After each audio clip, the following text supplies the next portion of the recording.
मन लागो मेरो यार फकीरी में, मन लागो मेरो यार फकीरी में।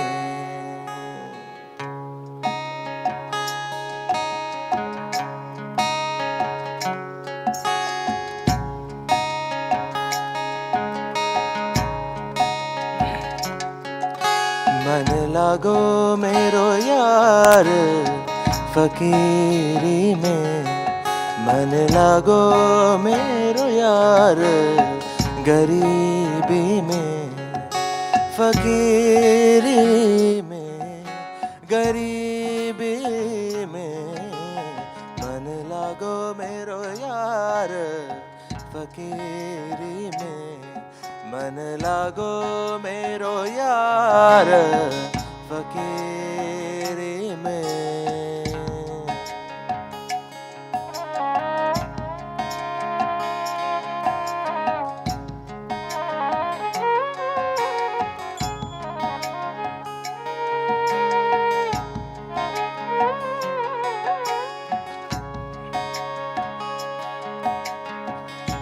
हद हद जावे हर कोई, अनहद जाए न कोई।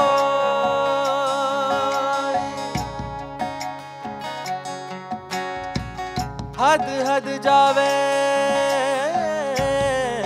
हर कोई, अनहद जाए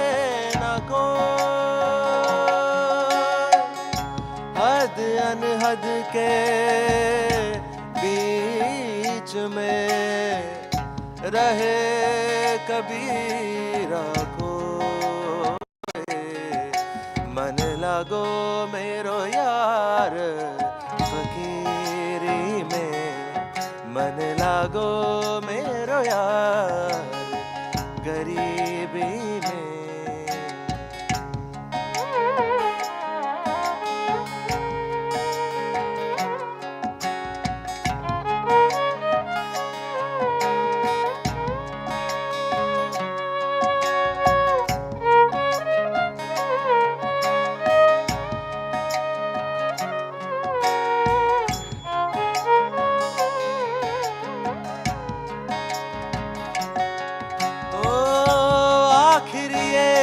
तन खाक मिलेगा, आखिर ये तन खाक मिलेगा।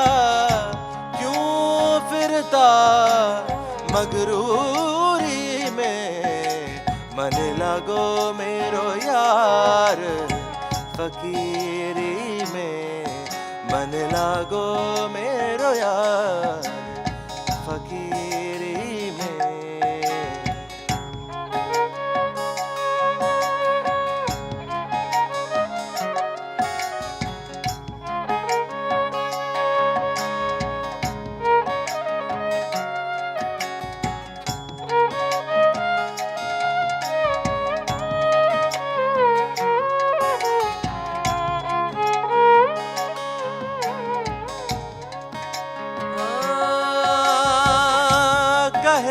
कबीरा सुनो भाई साधो,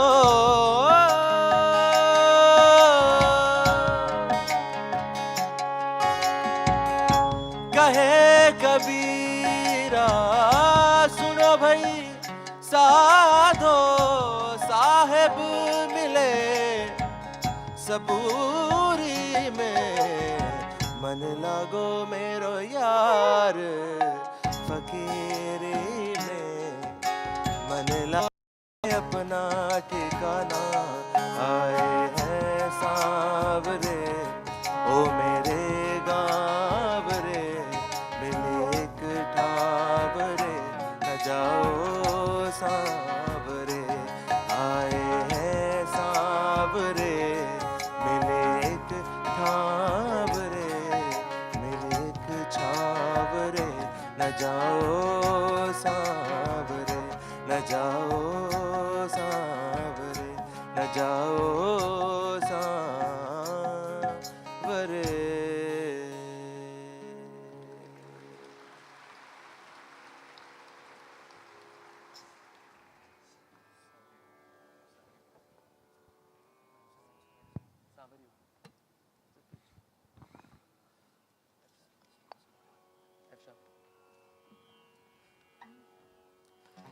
सांवरियो घटमई रे रमैयो घटमई, सांवरियो घटमई रे रमैयो घटमई। थन कटे थन कटे थन कटे थन कटे थन कटे ढूंढवा जाऊं रे सांवरियो घट में।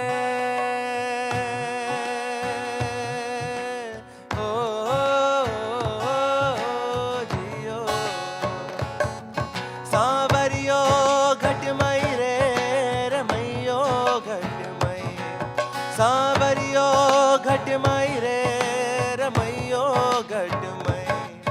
थन कटे थन कटे थन कटे थन कटे थन कटे ढूंढवा जाऊं रे सांवरियो घट में।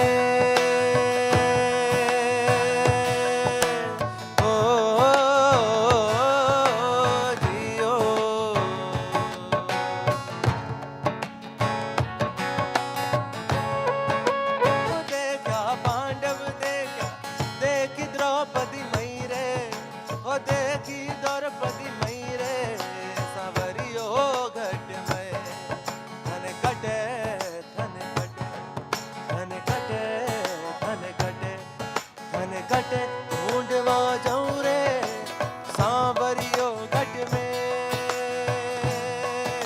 ओ जियो सांवरियो घटमई रे रमैयो घटमई। थन कटे थन कटे थन कटे थन कटे थन कटे ढूंढवा जाऊं रे सांवरियो घट में। ओ जियो ओ जियो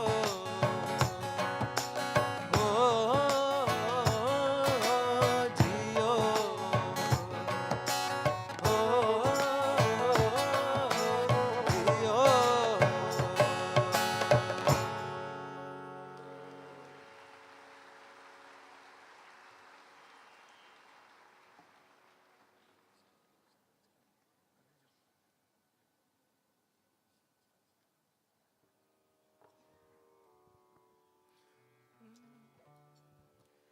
कबीरा जब पैदा हुए तो जग हंसा हम रोए, ऐसी करनी कर चलो हम हंसे जग रोए।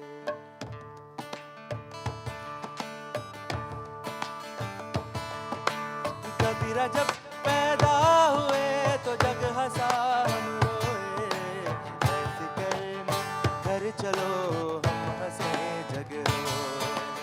ऐसी करनी कर चलो हम हंसे जग रोए। कबीरा कबीरा कबीरा जब पैदा हुए तो जग हंसा हम रोए, ऐसी करनी कर चलो हम हंसे जग रोए। ऐसी करनी कर चलो हम हंसे जग रोए।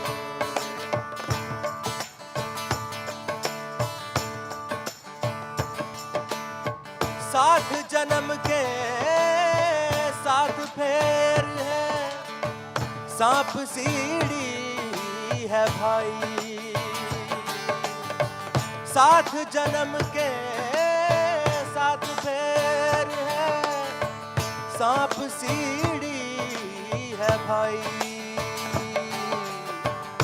जम का डंड मुंड में लागे, जम का डंड मुंड में लागे, धरी रहे चतुराई।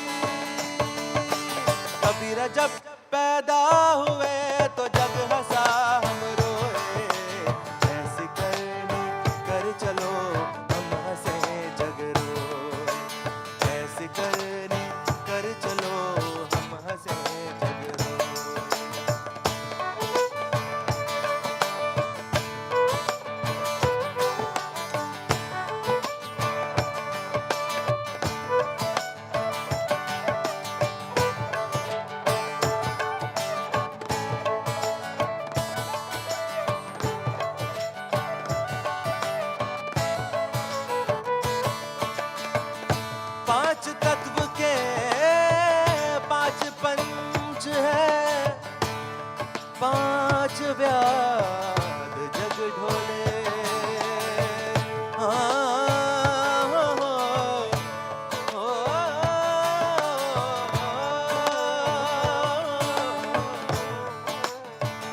पांच तत्व के पांच पंच हैं, पांच व्याद जग डोले। पंचम सुर में अनहद गूंजे, पंचम सुर में अनहद गूंजे, दसों द्वार को खोले। कबीरा जब पैदा हुए तो जग हंसा हम रोए, ऐसी करनी कर चलो हम हंसे जग रोए। कबीरा जब पैदा हुए तो जग हंसा हम रोए, ऐसी करनी कर चलो हम हंसे हम रोए। कबीरा हो, कबीरा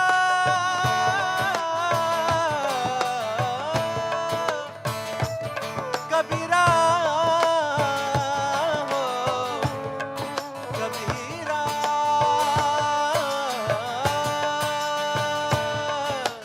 ना ना ना ना ना ना। ऐसी करनी कर चलो हम हंसे जग रोए। कबीरा जब पैदा हुए तो जग हंसा हम रोए, कर चलो हम हंसे जग रोए। ऐसी करनी कर चलो हम हंसे जग रोए, ऐसी करनी कर चलो हम हंसे जग रोए।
Good morning. We will begin the program in a few moments from now, so could we request you to take your seats, please?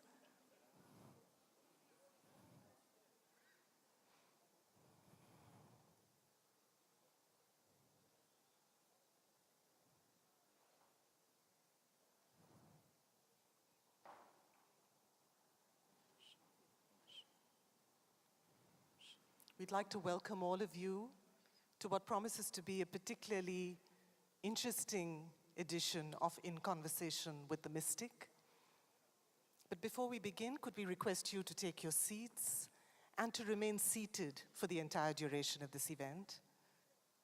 If you were to get up and leave, it would be disruptive to the speakers and to other members of the audience. So please do remain seated till the end. And would you also turn off your cell phones if you haven't already? We'll just pause for a moment so you can turn off your cell phones at this point.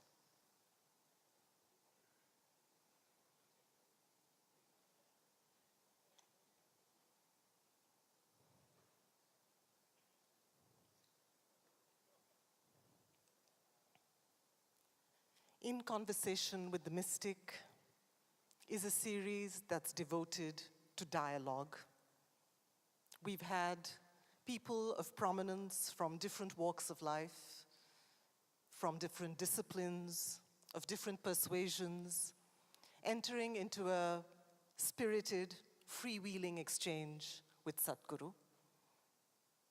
We've had people from fields as diverse as health and sport, business and politics, education and the environment. We've had quite a gamut. But today is a session that I think we are all particularly curious about, not just because it's a conversation between a movie maker and a mystic. We've had that combination before.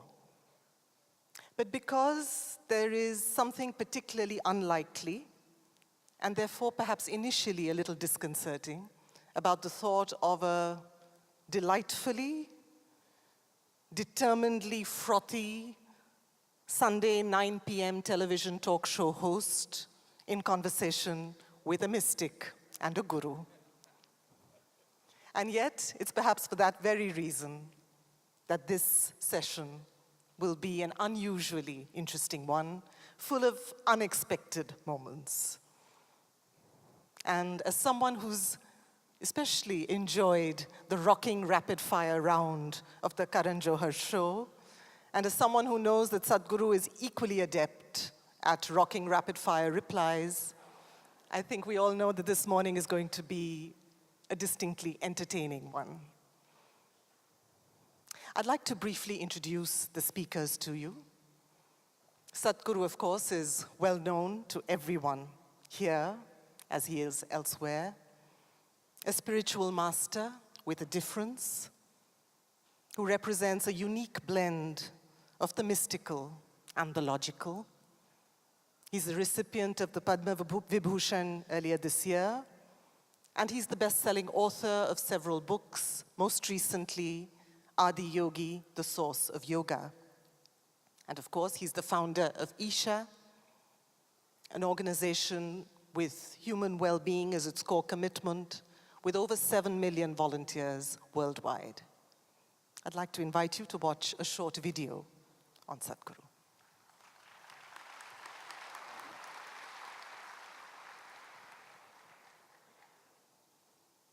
The next half hour, you're going to meet a man who has a devoted following across India and indeed around the world. While yoga and meditation are at the core of his teachings to promote individual growth, the work of the foundation covers conservation.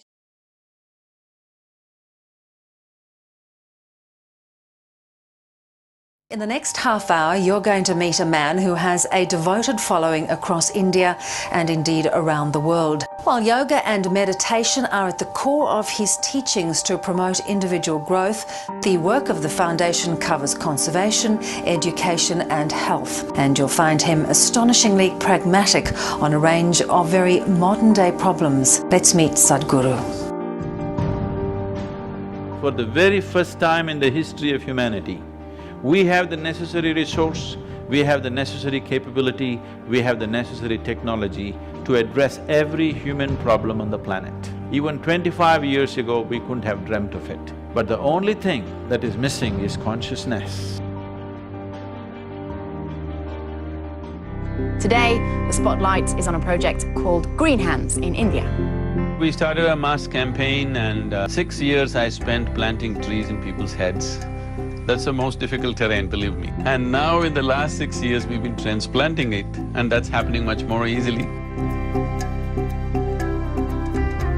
Action for Rural Rejuvenation is mainly aimed at rejuvenating the human spirit.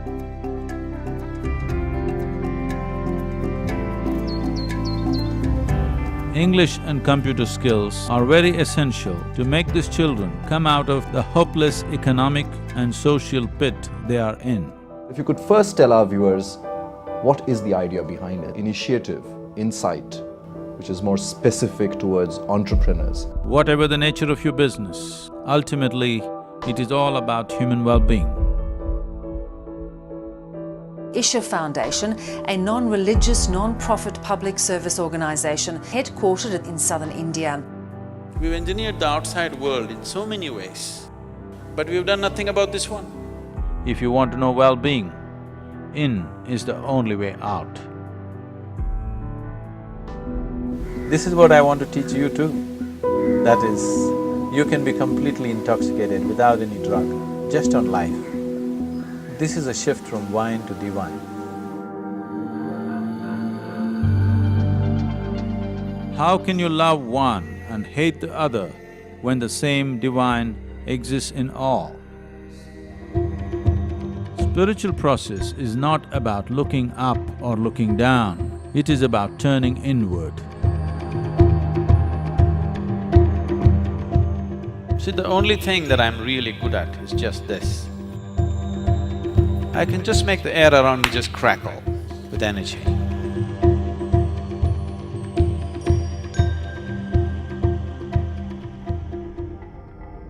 Adiyogi is the source of yoga, the first yogi. Adi Yogi will inspire many generations to take up yoga. One truly remarkable thing that Sadhguru has done is, he has made yogis out of ordinary common people.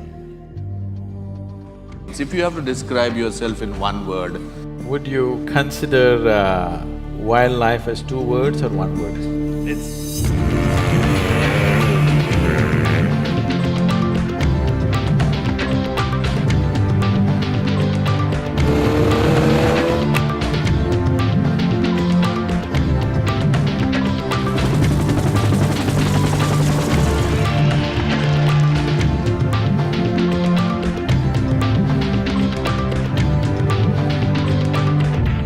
President Pranab Mukherjee felicitating his Sadhguru for all his spiritual contribution.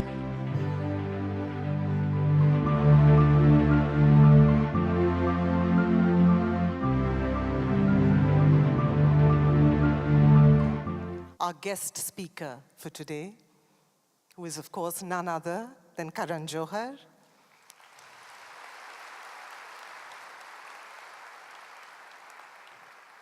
One of India's best-known filmmakers today. Known for his versatility, he's been actively involved in production, in screenwriting, in design, and ever since his debut film, Kuch Kuch Hota Hai, he's been the maker of several iconic, well-loved films under the banner of Dharma Productions. And he's, of course, the talk show host of a very popular show, Coffee with Karan. Before I invite him on stage, I'd also like to take this opportunity to let you know that we are launching a DVD and a book on this occasion, and we'd like to ask Karan to launch that. The first is a DVD which is entitled Mahabharat, Through the Mystic Eye. And this is a DVD based on a unique 8-day festival that was conducted at the Isha Yoga Center, guided by Sadhguru, in which participants were given the opportunity to relive the epic adventure into a glimpse into a once-in-a-lifetime event. Could I invite you to watch a very short DVD on the Mahabharat? If there is a story on the planet that we can say represents this human creature or articulates what a human being is, this is it.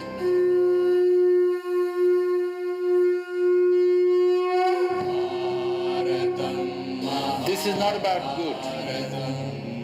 This is not about bad. This is not about the right thing and the wrong thing. This is about exploring the human creature like he's never been explored in any other place. Looking at Duryodhana's story, looking at Dharmaraja's story, looking at Arjuna's story, looking at Krishna's story, you can explore yourself in a million different ways. Thousands of characters, each one of them a complete story by themselves.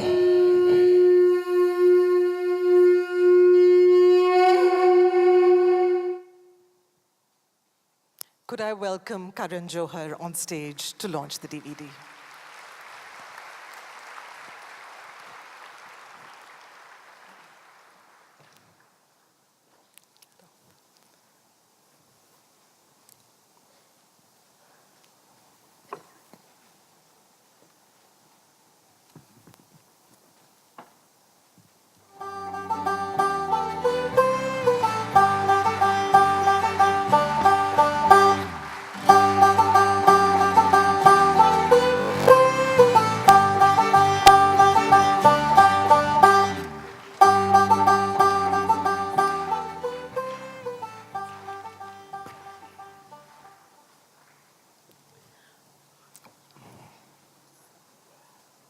We'd also like to take this opportunity to ask our guest to unveil a new book. This is the Hindi version of a very popular cookbook, A Taste of Well-Being, in which Sadhguru offers a yogic take on the whole world of cuisine, particularly relevant to us in an age of crash diets and food fads. It's a book that allows you to reclaim for yourself the joy of the simple act of eating right. We'd welcome you to pick up the book on your way out. For now, I'd request Karan to launch the book.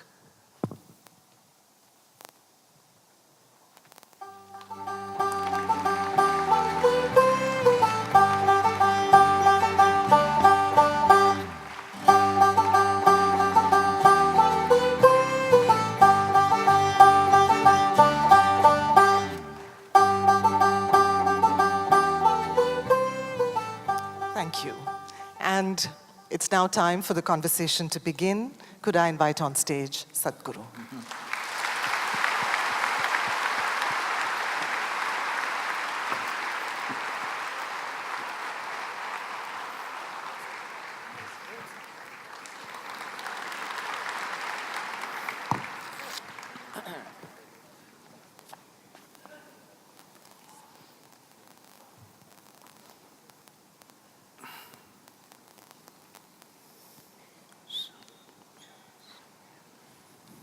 Good morning, sir.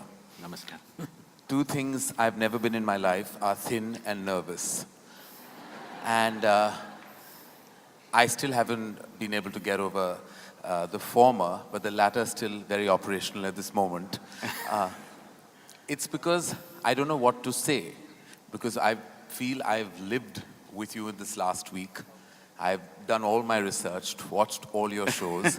See, you have done your homework, but because I'm homeless, I've done my homework. I've done a fair amount of my homework. I've watched everyone from Anupam Kher to Juhi Chawla in conversation with you, Barkha Dutt, to a very subdued Arnab Goswami as well. I do believe in your mystical power because you managed to achieve that. And I think that is not anything lesser of an achievement that you've done with your span of tremendous work, Sadhguru. So my felicitations on that achievement. And more than anything else, when I just saw the AV that all of us saw, I've heard all these terminologies associated with you, which is from, you know, the monk on a motorcycle, rock star spiritual energy. And I saw that happen. You're on a motorbike, you're flying a helicopter. So there are so many terms, as I said, rock star, spiritual energy, and I want to create my own one and say you're like almost the Santa Claus of spirituality because you bring the energy through that chimney of life, and I think have really touched so many millions of people across the world. So we're blessed to be in your presence at this moment, and I can't wait to be in conversation, which is I'm going to start, but I just want to start by saying that this is truly an honor, so thank you.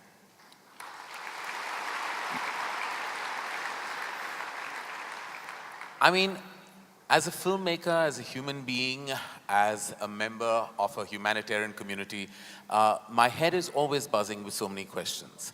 And I think we bottle it down to some spiritual inquiries, some religious ones. There's always been a debate about these two terms, religion and then spirituality. There are people who feel like, I'm not religious, I'm spiritual, and I'm not quite sure they know the meaning of that. But they use it because sometimes terms are just thrown around. To those people who are at the crossroad between religion and spirituality, what is your answer to that dilemma?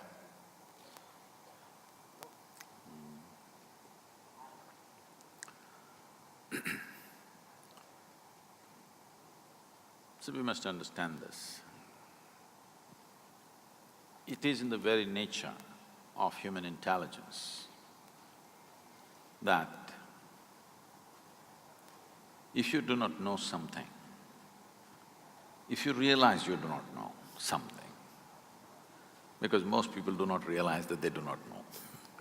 If you realize that you do not know, it's very natural for your intelligence to seek to know. It doesn't need a guru, it doesn't need a scripture, it doesn't need somebody to introduce that to you. It is in the nature of your intelligence that you wish to know. There are lots of experiments to show, even mice, if you leave them in a place, within 2 minutes, they will research everything in that space. For their own reasons, of course. For survival reasons, they, inquire into everything around them to find out how the place is. Human intelligence goes beyond survival. So naturally, human intelligence seeks to know many more things which does not concern our survival. Yes, we are concerned about survival till a point, but once that's taken care of, we cannot rest. We want to know more, endlessly more. The more we realize we do not know, the more the longing to know. So this longing to know, when it finds a very intense expression in the form of seeking, we call this spiritual process. Or in other words, the basis of spirituality is a realization that I do not know. But the moment you say, I'm religious, you refer to yourself as a believer. When you say you're a believer, what you're saying is, everything that I do not know, I will make it up. How I make it up? Whose help I seek to make it up? Maybe varying from person to person, somebody makes it up with scriptural assistance, somebody makes it up with the assistance of a priest or a pandit or a guru or whatever. But you seek some authority. You kind of make a compromise in your life that instead of truth, you settle for an authority as the truth. Spiritual process means truth is the only authority for you. Authority is never the truth for you. So these are two different aspects, unfortunately spoken in the same breath most of the time. So, I would say spiritual process is far closer to scientific inquiry. See, even the fly is trying to investigate me. Trust me, I'm not investigating, I'm just inquiring. No, I and did I not, wish I was the size of that fly. I did not anyway. use the word investigation in a negative way, nothing wrong with investigation. Yes, totally. Investigation means you want to know the truth. Right. Maybe it's done little forcefully like a fly. Right. It's coming to you now. That's all I get these days. No, if you get to fly, what more? Yeah, so well, you manage pretty well. I have a fear of turbulence, so flying is not really on my top 3 things to do in life. So, spiritual process does not demand belief, because belief and spiritual process cannot go together. Spiritual process is a constant inquiry. It is a way of sharpening your questions so that they dig deeper and deeper, not into something else but into yourself, the nature of your existence. Because the nature of human existence is such that in our experience, the only thing that you can experience is yourself. You actually believe you're experiencing many things, but you only know everything the way it happens within you. You do not know any other way. Even now if you see these people, it looks like they are there, but actually you know them or you see them only the way they projected in the firmament of our minds. There is no other way. There is no other way for you to experience this life except the way it happens within you. Now, spiritual process is a constant effort to see that the way that it happens within me is not a distorted vision, that my mirror is not a wonky mirror, it is a plain mirror, that it shows me things the way things are, it doesn't distort anything. Because of my thought, because of my emotion, because of my attachments, because of my identities, because of the philosophies and ideologies that I identify with, I can distort my mirror. Now I deprive myself of all that so that I have a plain mirror and I get to see everything just the way it is. This is spiritual process. No, well, thank you, because that's always been a continued dilemma. And I believe that the word spirituality is sometimes misused, where there's not a grave understanding of what it really is. And as you said, that the I don't know has immense power. And I think acknowledging the I don't knows of your life really means everything. And I wish people would start doing that, because According to me, sometimes delusion is the biggest disease that plagues humanity, when you're not aware of your own self. No, there are all kinds of idiots on the planet. Yeah. Yeah, we work with many of them. But we must understand this. In the very nature of who we are, it is like this. If you do something stupid today, tonight your intelligence will bother you. Why did I do this? This is the nature of human intelligence. But the moment your stupidity is either scripture endorsed or God endorsed, you can go on doing the same idiotic thing with enormous confidence. It gives you confidence without clarity. Confidence without clarity is a disastrous process. If you do not have clarity, at least you must have hesitation.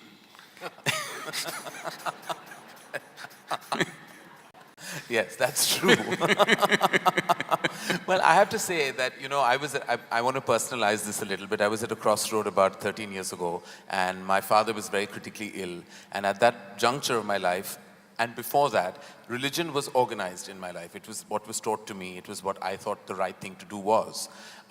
When he was in his last stage, there were things suggested to me which were, to me now, completely ridiculous, including going to a certain temple and feeding a cow of a certain color and, and doing a certain ritual at home, and all those things that one did without even thinking. Because as you said, when you spoke about the idiots on this planet, I was definitely one of those in that stage of my life. But sometimes you reach a critical stage where you seek any kind of desperate measure and you try to kind of hold on to any hope that even something that is advocated to you that goes against your grain of intelligence or thought. To those people, what is your advice? Who have reached the end of their rope and are hanging on and holding on to anything, be it religious, be it spiritual, or be it an unfounded piece of advice? See, for all this, the fundamental basis of these kind of aspirations or actions is because people are just shit scared of life. Why is it so? It's like this. Suppose you sat on a bicycle on stand, and started simply pedaling for fun. But it came off the stand and started rolling. Anxiety, faster, fear, very fast, terror. The fundamental reason is, but someone who knows how to ride a bicycle, the faster it goes, the better it is. Right. But for someone who does not know how to ride a bicycle, the moment it moves, terror will happen.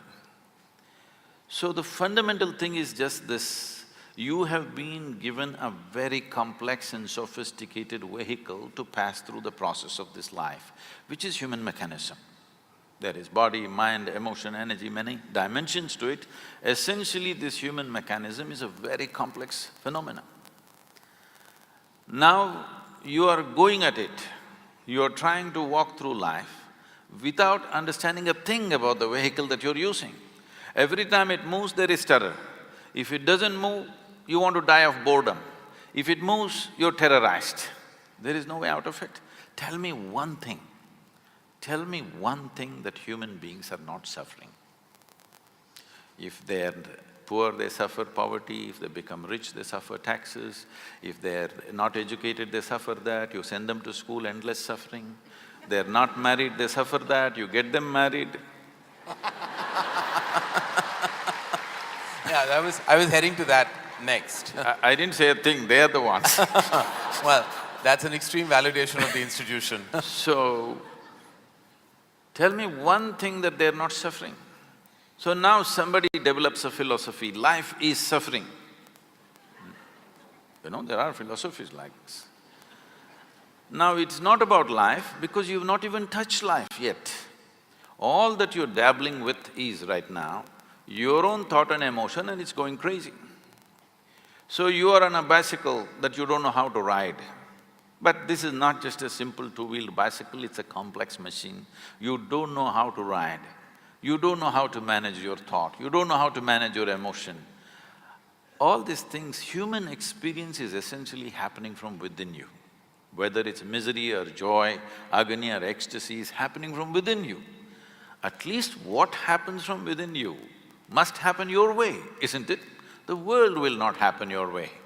But the problem now is, what happens within you is not happening your way. What's happening in your mind is a dream. Even your dream is not happening your way, that's the problem. The problem is not that your life is not happening your way, even your dream is not happening your way. And this is the source of their misery, but they think it's marriage, they think it's children, they think it's poverty. No. Fundamentally, it is just that you are not happening the way you want yourself to be. That's all your misery is. So, even if you want to learn to ride a bicycle, it's just a simple basic machine. It needs a certain level of attention and involvement, otherwise you can't ride a bicycle. Takes an enormous amount of intent to want to ride it, otherwise it's quite impossible to ride a bicycle. After you know how to ride it, you can let your hands off, you can close your eyes, all these things. Pretty much like marriage. Because like wheels are turning but going nowhere at times. No, I wouldn't like to make that statement, because for many people they've gotten somewhere with marriage. Yes, we'd like to find out where, but but on another forum. When you speak about suffering, Sadhguru, it is definitely something that I believe that self-pity sometimes is like a luxury spa. You know, it's somewhere where your comfort lies. Self-pity is, I believe, the most indulgent emotion and gets you nowhere but makes you feel really good for a certain period of time. What is your take on something like self-pity? How is being pitiful a luxury? I don't understand that. It becomes, you know, you get great solace in that emotion for a short period of time. Self-pity can be the most happy place to be at, like self-indulgences.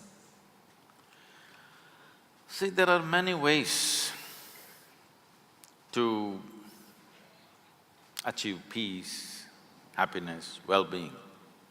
This happened. Shankaran Pillai, he was a little abusive husband, verbally abusive. So he would rant at his wife, but she was always peaceful, never reacted. One day in the middle of his raging rant, he stopped and he asked, "Whatever I say, how much ever I abuse you, you are peaceful. How do you do this?" She said, "I clean the toilet." He said, "What? Cleaning the toilet, how does it make you peaceful?" She said, "I use your toothbrush."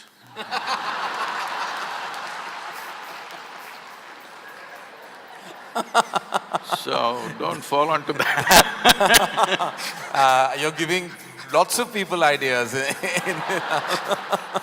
So that's not a relationship, it's a revenge story. No, you can achieve peace and solace in so many different ways, I'm saying.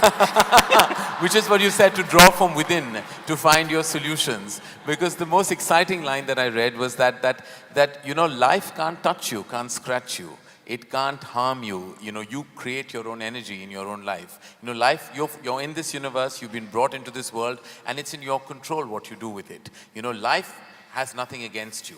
What you achieve and what you do is a result of your own actions, your feelings, the pleasantness that you create within yourself. Which to me was a very moving line, because it simplified a very extensive and expansive feeling of anxiety, fear, and all the turbulence that humanity goes through on a daily basis. To me, three pillars of our existence are pretty much, you know, family, fortune, and farishta, which is what I believe a result of God, religion, everything else. When we talk about family, Sadhguru, there are few things that have always intrigued me, and I seek answers, or rather validation, from a higher energy such as yourself. It's like I've always questioned why there's an organic distance between a father and son, why there is always that angst in that relationship. And I'm sure there are many in this house that have experienced that emotion in their own homes and their own environment. Where do you think the origin of that distance came? Because every generation makes the same mistake, which means they're not learning at all. Yeah.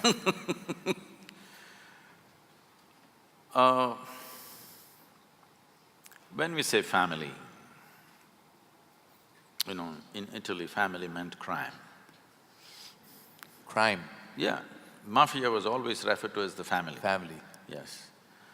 So in a way, it's a kind of crime.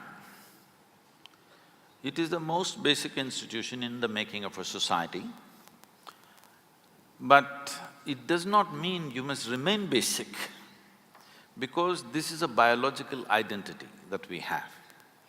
Biology is a reality, we can't deny it. Obviously, this was in some way, at least to a certain extent, our parents gave this to us, one part of it at least. Today the way it is, the way it looks is essentially because of them. Well, it was given to them by somebody else, that's another point, but to us it was given by them. So it's a biological identity. This limiting oneself to one's biological identity for an entire lifetime is a crime, because it creates so many things. In this country has suffered a lot from a long time.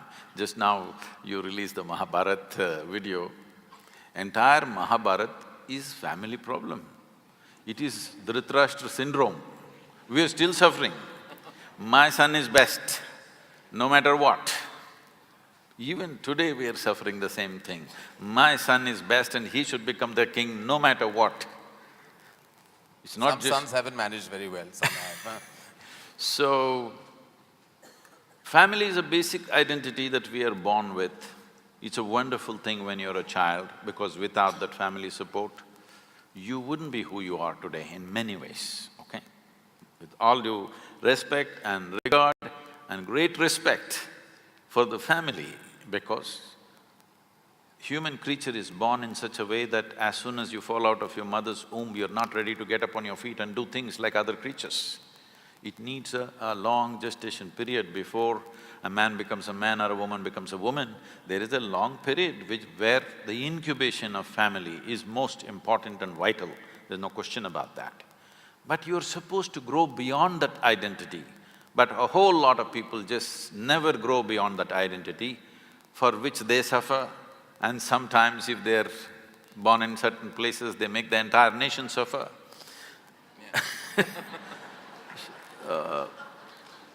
You are supposed to grow out of that. As a child, it's most vital that you're identified with the family. But as an adult, you're supposed to grow beyond your biology, because biology is the most basic identity. One has to grow beyond that. So having said that, is it necessary that every father and every son has to have some kind of angst? It is not about father and son, it is just two men being accommodated in the same home. When you were 8, 10, your father was godlike. So this problem started after you became 15, 16, when you want to be a man and there's not enough space. This big man is occupying too much space, and that man thinks this is my space and who's this? They can't recognize each other as father and son, because now there is no father and son, there are two men in the same house and there's not enough space. This happens not just in human families, every creature, whether it's an elephant or a buffalo or whatever, in every creature's life, this happens, that there will be some friction and either the younger one goes out or the older one goes out.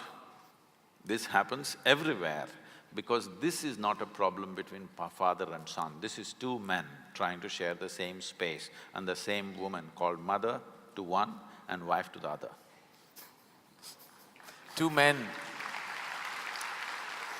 Well, that certainly breaks a very strong myth that this country is operated with, because the problem was always meant to be two women in the same house, and you just changed it on his head, which I believe is true. Because I believe the problem lies in the fact that two men can't be accommodated. No, it also happens between women in a different way. Yeah. But women have a way of covering their frictions in certain way. They do it in a certain way, in a feminine way. Yeah. Men will do it in more head-on. Yeah. Head-butting is the man's way. Woman's way is different, she will do it differently, but the friction happens. And I feel it's always like the mother energy of the house that sometimes has to bear the brunt of this tussle in a family. It's also the other thing that, an offshoot of that thought, is that I believe very strongly that the people you love the most, you kind of tend to dump all your anxieties, your angers, your fears, your insecurities, all onto that one source that gives you the maximum love and the one that you love the most. Why is it that we as a human race tend to do that? Tend to lumber all our negative emotions on our most positive light source? No, because if you try to dump it on someone on the street, they'll smash you up. Yeah. So You're choosing a safe place. But is that always fair? First of all, it's not fair for you to carry anxieties and angst and angers and problems within you because, see, if I try to torture you, you have some defense against me. Either you will fight me or you will run away or you'll do something, you have some kind of defense. But if you start torturing yourself, this is the most helpless creature. Right. No, most defenseless. I'm telling you, even an unborn child, if you poke like this, he responds, he defends himself in his own little way, okay? But this one is completely defenseless. When you start poking yourself, this is a completely defenseless life. So the worst kind of torture, the lowest level of mind is one who tortures himself. But they always think they are the highest level of people. I suffer for everybody. You bloody suffer anyway. If there is everybody, you will dump it on them, otherwise you'll simply suffer. Yeah. People come to me and say, Sadhguru, I can't bear with my mother-in-law, she's impossible. My husband, after all, her son. My wife, oh, she's terror for me. My boss is not even human. Like this, it goes on. I tell them, you come, don't worry. I'll give you a nice place to stay, I'll give you good food. Nothing to do. For your life, I'll take care of you. Only thing is, I will make some random checks on you. When I check, you must be joyful. If you're miserable, I don't believe in feeding misery. Right. So, you leave them in one place for 24 hours, you will see how they will mess themselves up. So when you're alone, if you're miserable, you're obviously in bad company. Now you're thinking, because of this person I'm suffering, because of that person I'm suffering, just stay alone by yourself, without any entertainment, without texting, without television, without reading, simply sit in one place. Joyfully, let me see. Most people can't stay there for 5 minutes, believe me.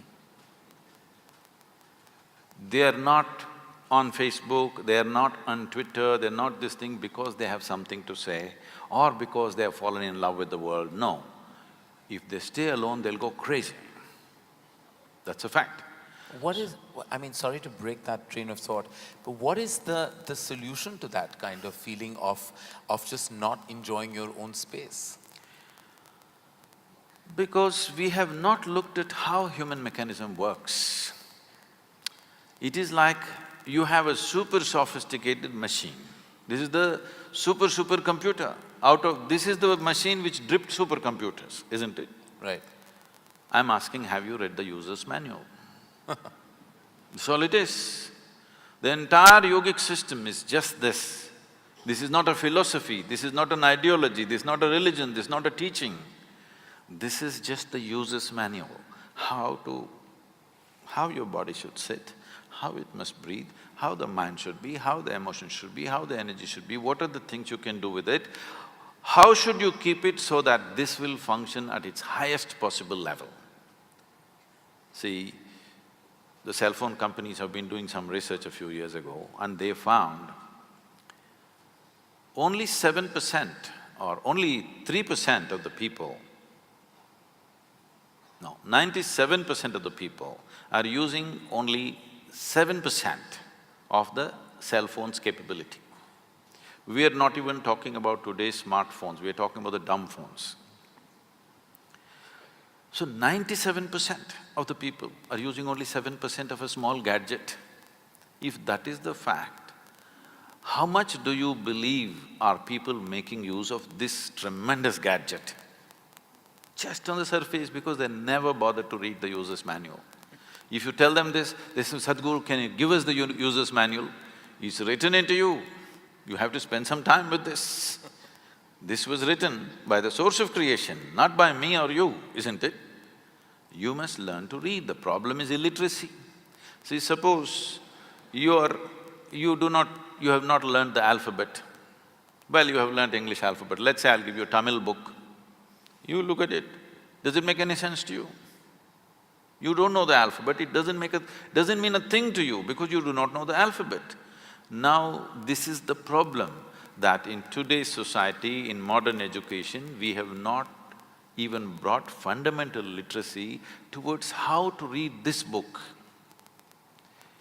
Because we've never read this, by accident we are managing it. If you manage by accident, sometimes it works, sometimes it doesn't work. One moment you're happy, next moment you're miserable, one moment you're peaceful, another moment you're in turmoil. I was, I'll cut the long story short. I was in Tel Aviv and somebody came and greeted me, Shalom. I said, what does that mean? He said, this is the highest way of greeting. I said, that's your opinion, but what does it mean? He said, no, this is really the highest way of greeting. I said, all right, but what does the word mean? He said, it means peace. Then I said, why is peace the highest way of greeting unless you're born in Middle East? In South India, you come up to me in the morning and say, peace. I will ask, what's wrong with you? I'm saying if you deprive yourself of something for a long time, suddenly it becomes godlike. If you've not eaten for 10 days, even if God appeared, what's the prayer? Food, of course. So, once you deprive yourself of fundamental things, I'm saying fundamental things because to be peaceful and joyful is not the ultimate goal of life. If you want to enjoy a meal, you must be peaceful and joyful. If you want to enjoy a friend, you must be peaceful and joyful. If you want to enjoy a walk on the street, you must be peaceful and joyful. If you want to enjoy simple things that you do in your life, you must be at least peaceful and joyful, if not ecstatic. So it is a most fundamental requirement. This is not happening. People are saying, this is the ultimate goal of life. Even so-called spiritual leaders are saying, peace is the ultimate goal of life. Such people will only rest in peace. For those, in what I believe surrounds us all is urban angst. I think that seems to be terminology that comes out of, mental health solutions, etc. And that seems to be rampant in many parts of the world now, including now slowly penetrating even in India, when people deal with mental health issues like depression and anxiety, and those kind of which seek certain chemical imbalance issues that are told to them. They're making you look very pretty on the screen. How do they do that? They're not doing that to me, huh? They're making my what? My… Look at yourself there. Am I looking pretty on screen? Yeah. See? Okay. Well, they're not doing that to me. You're looking stunning to me, sir. Stunning is another word for shocking. Well, I was trying to find another adjective to counter that, but back to me and my mental health issue. I really want to know, it's such an order of the day today.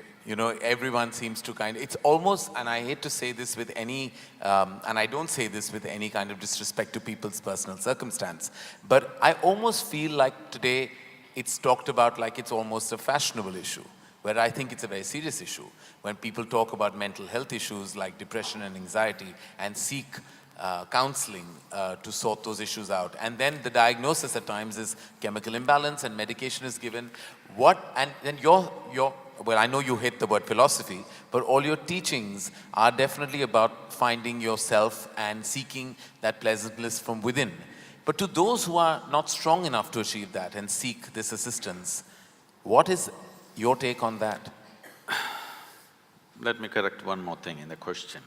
This is not a teaching, this is just a technology. I'm just giving some people simple methods with which they can work. If people are coming for a teaching, they're frustrated with me because every time they come, they leave more confused than ever before. If they're more confused, in a way my job is done. Because my entire work is to get them out of silly conclusions that they've made about life. And confusion means you're still looking, you have an active intelligence. Conclusion means, what is the conclusion of your life? Hello? What is the conclusion of your life? You don't know, let me reveal the suspense to you. Though as a filmmaker, he won't tell you till the end. I will reveal it to you. Sometimes we don't even know what happens after that, so many of us are confused souls when we make movies. So, the conclusion of your life is you'll be dead. You think something else is going to happen to you? You'll be just dead, that's all is a conclusion. So every time you make a conclusion, in some way you die, you need to understand this. You kill something of yourself every time you make a conclusion. This is you in a state of committing suicide in installments. You may call this religion, you may call this philosophy, you may call this being socially whatever, but fundamentally you are committing suicide in installments. This is why when you look at a child and yourself, you are less alive than a child. As you grow up, should you become more alive or less alive? Unfortunately, most adults are less alive than children, isn't it? You must be more alive, but unfortunately you're less alive. Maybe your physical agility will go down with age, but your aliveness need not go down. Aliveness is going down because you're continuously making conclusions and conclusions and conclusions. As you conclude, you become less and less alive. You know, there is that famous parable, which is all over the place, about Adam and Eve. It seems God told them, it's a dumb couple. Kind of, yeah. Look at what we had to suffer as a result of them. No, not because of that, because they didn't know what to do with each other. So God told them, you eat whatever you want, but don't eat from this particular tree. You know what tree that was? No, apple means in Old English just a fruit. What knowledge? Your parents tell you, you must eat the fruit of knowledge. Your teachers insist that you must eat the fruit of knowledge. Everybody in the society always trying to shove knowledge down your throat. But it seems God told you not to eat the fruit of knowledge, and by eating that Adam and Eve fell. It is not about that Adam and that Eve, it's about every Adam and every Eve. The moment you eat the fruit of knowledge, you fall, because your idea of a knowledge is the conclusions that you make about everything in the universe.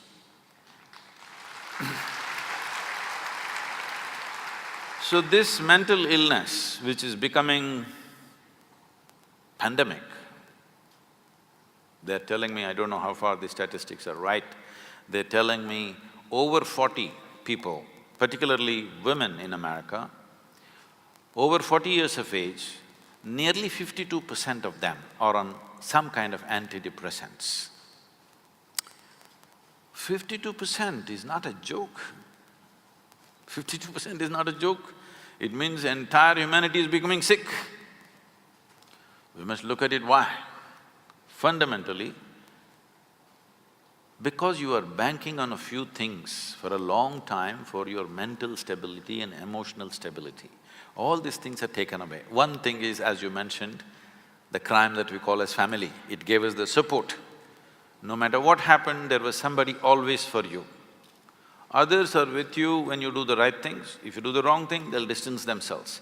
There was one bunch of people who was like for the circus that you do, they were the net. Whichever way you fall, there's somebody to hold you for some moments. But that net is gone. Now when you fall, you fall. Because of that, people are cracking up. So if you want to remove You see, in this culture, there was a time in the tradition where 30% of India's population were monks. That means consciously they went beyond family. Consciously they chose to live without family, to live without support, to live without a home. Homelessness not out of deprivation, but by choice. Nobody ever had a depression because they transcended the need for the net. You learnt your trapeze bar act really well. Now you can do it without the net. You are not good at it, you better have a net, isn't it? Otherwise your head will crack. Right now that's all that's happening. The traditional support system that we had, we're taking it off. When we talked about religion, with all due respect, we must acknowledge this. Today people are trying to go to psychiatrists. India doesn't have enough psychiatrists for 1 billion people, believe me. No country has. And above all, they're very inefficient because they can take only one client at a time and they need a lot of furniture like this. It's very inefficient. Religion handled human psychological balance effortlessly. God is with you, don't worry. It settled a whole lot of people. Do not underestimate the value of that. It is very inexpensive mass psychiatry where people… No, I'm not… this is not a joke. When you're mentally ill, it's not a joke. It's the most painful thing. If you get physical ailments, you will get everybody's compassion. When you get mental ailment, you'll get laughter, unfortunately, because you don't know when somebody is sick and when somebody is being stupid. You can't make out. This is the biggest problem for those families who have somebody in the family who's mentally disturbed. You don't know when they're making it up, when they're really suffering, you can't make out. There is no perfect way. There is no science anywhere to tell you exactly when, because human beings can make up every kind of thing. You're an actor, you know. I don't know, you're an actor or… I do most things, yeah. Okay. I mean, we act even in our day-to-day existence, all of us. No, that do. is fine, but are you actor, just director? No, I tried, I failed. Okay. So, all right, you're a bad actor. Yeah. But I'm an actor nonetheless. But at least you make other people act. Yes.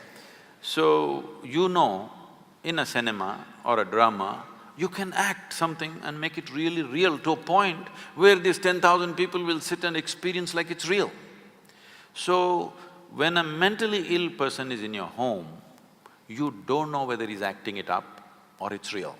Sometimes it's real, sometimes he's playing with it. You can't make out. You don't know when to be compassionate, when to be hard on him. This is the biggest problem. For people who have mentally ill people within their homes, this is the huge problem because there is no perfect way of making a judgment. And it is not joke. See, human sanity is a very fragile thing. The line between sanity and insanity is so thin. If you push it every day, you will cross it. See, when you get angry, what do you say? What's the expression? I'm mad with you, or I'm mad right now. So you're enjoying that little bit of madness. You crossed the line and it felt like it's some kind of a freedom and power. But one day when you cannot cross back, that is when suffering begins. And suffering means, it's not like physical pain, it's immense suffering. I've been around people who've been mentally ill, trying to help them. Nobody should have it, but unfortunately it's becoming an epidemic in the world that mental illnesses are growing like never before because all the supports they had, we are pulling it out without replacing it. If people become so conscious and so capable within themselves, you pull all the supports, everything will be fine. But without giving that competence, you just pull the supports, people will crack. In the Western societies, it's happening large scale. We are not going to be far behind, especially the urban societies in India. We'll move in this direction because once again, in many ways, urban India is more West than West. There are more people in denims here than in America. Well, no, thank you for that, because I know it is definitely a crisis that plagues us, and some, as I said, seek help. Some who I helped, I mean, I'm happy for them, and I'm sure grateful for resources that are available. And those that find pleasantness within themselves, I think that truly is a glorious solution to their issues. So when we say pleasantness, human pleasantness can be looked at in many different ways. One simple way of looking at it, because medical science is looking at it that way, I don't see it that way, but that's a consequence for me, is every human experience has a chemical basis to it. What you call as peace, joy, love, turmoil, tranquility, agony, ecstasy, everything has a chemical balance, chemical basis to it. Even health and ill health has a chemical basis to it. Today, entire pharmacology is just about trying to manage your health by using chemicals. It's today a doctor's job or a physician's job is, it's an orchestra of chemistry that he's trying to manage. Put this pill, something more happened, put that pill, then something less happened, then do this, do that. Trying to manage the orchestra of chemistry because this is the most complex chemical factory on the planet. Right. This is a very complex chemical factory. Managing it from outside is very, very difficult. But you could manage it from inside, but you must have access to your insides. If your innards are not available to you, then how do you manage it from inside? You only try to manage from outside. Even mental illnesses are largely being managed by chemical input. But all the chemicals that you can think of on this planet are in some way already present in this. Whether you are seeking medically prescribed drugs or you're going for the backstreet drugs, whatever you're going, essentially you're trying to bring pleasantness within yourself. Right. Because health means one level of pleasantness. If body becomes pleasant, we call this health. If it becomes very pleasant, we call this pleasure. If your mind becomes pleasant, we call this peace. If it becomes very pleasant, we call this joy. If your emotions become pleasant, you call this love. If it becomes very pleasant, we call it compassion. If your very energies become pleasant, we call this bliss. If it becomes very pleasant, we call it ecstasy. If your surroundings become pleasant, we call this success. So, we are trying to manage pleasantness by putting chemicals. To what extent means, the statistics are out now. In United States, they're saying 70% of the population is on some kind of prescription medication. The most affluent country, where there is an enormous choice of nourishment and lifestyles, here 70% are on prescription medication. So you're trying to manage your sanity and your health by putting chemicals from outside. But there is no doubt in anybody's mind today that this is the greatest chemical factory, but right now ill-managed. Essentially, you're a lousy CEO. That is true. That is true. What is always, Sadhguru has also left me in wonderment at times about the usage of two words, which I'm going to say to you right now. Terminology sometimes has a tendency of making you even receive an emotion from within. Two words being ego and self-respect. Now, these are two pillars of what we believe self-confidence, which is unfounded, I believe. Ego. Hey, who put a cow next to me? Sorry? Who put a cow next to me? Put a… well, topical at least. It's part of the decor. Because everywhere I go, people have been asking me questions about Gaurakshak, Gaurakshak. Now they put a cow next to me. Well, I was planning not to go down that path, but now then since you brought it up, no, not going there. As I was saying about ego and self-respect, like we always say, like my belief has always been that maintain your self-respect, keep that. Your ego can be flexible because it should be convenient. Because I believe like your ego should be a function of your convenience. How true is that? Or maybe both are unfounded? This ego should be a function of your convenience is perfect, but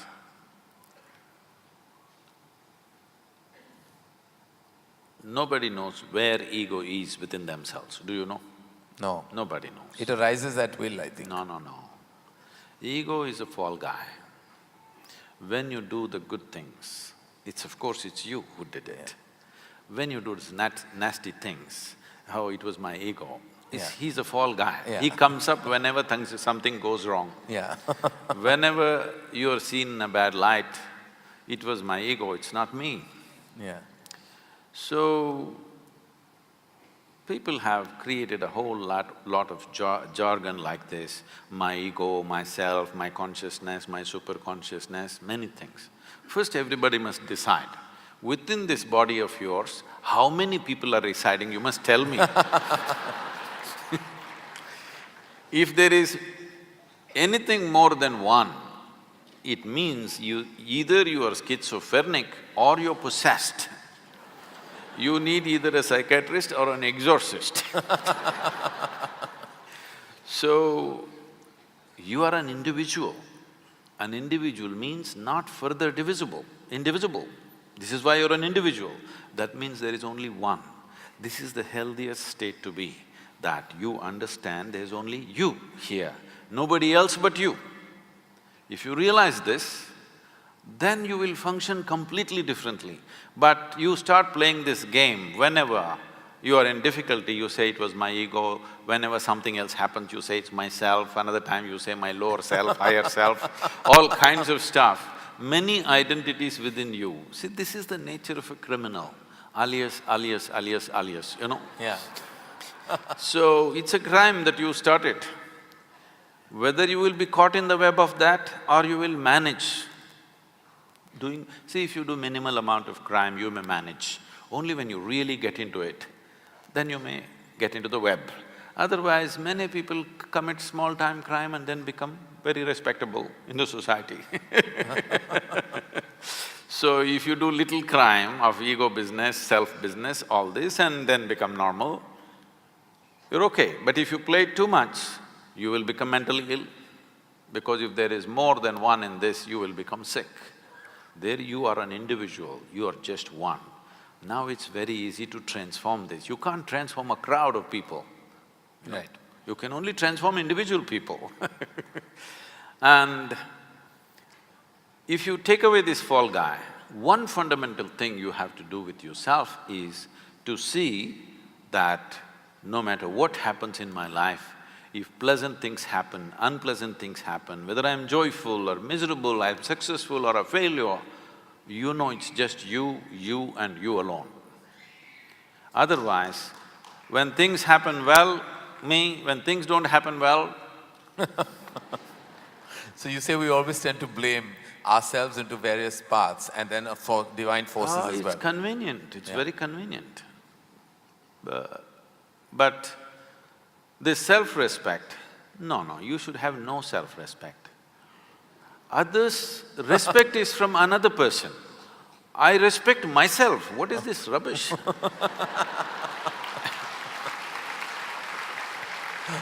Somebody else respects you because they see some value to you, it's nice. Yeah. But I respect myself, what is this? It's gone further in the West and people say, I love myself. See, to respect, to love, the very word they're using is, there must be two. You can love somebody, somebody can love you, you can respect somebody, somebody can respect you. But I love myself, I respect myself, this terminology is this terminology of the insane. But it's becoming popular because the numbers are growing. By the hour. Don't say by the hour, then we will be blamed. By the day. By the day, okay. We get that, we sign, seal and deliver that. Is there a ceiling to extremity, to extreme emotion, like love? When you love something, is there a time that you have to stop? Is there any such thing as stopping the extent of your extreme emotion? And I feel that about even the negative emotions. When you love someone, how do you really stop the extent of it? I would say, Please, I want you to listen to this carefully because you will immediately tweet, Sadhguru said this. This is a dangerous world today. If you love, love strong. If you hate, hate strong. Whatever the hell you do, live strong. It's very important. Yeah. Otherwise, you live an insipid life, not knowing a thing about anything. When Adiyogi gave the yogic principles, he said, anything in your life, it doesn't matter what. I've been telling people, they're not grasping it, they think, because too much this, what to say, flowery teachings have gone into people, they're not looking at what works and what doesn't work, they want something pretty. I'm not interested in what's pretty and not pretty. Whether it works or not is the only thing. Ultimately, what works is very fantastic. Right. So, even if it's anger, not necessarily love or compassion, even if it is anger, just stay on it for 24 hours. Anybody, I'm saying, just try this by yourself. 24 hours, stay intensely angry, let me see. Believe me, at the end of 24 hours or well before that, you will be enlightened. But you will see you are not capable of being angry, because to stay intensely angry, you need enormous energy. It burns you up. Try one day, 24 hours, stay angry, you are irritated, that you can manage for the rest of your life. Stay angry, really super angry for 24 hours, let me see. You can't manage more than 3 minutes, believe me. You will feel drained out because it takes enormous energy. There are yogis who live like this. They are simply angry all the time. All the time, not about anybody or anything, simply angry, just like that. It works wonderfully, it works much better and quicker than love. Only thing is, with that kind of practice within you, with that kind of emotion within you, you can't live in social atmospheres. You will have to withdraw to a mountain cave and simply be angry about nothing, just like that.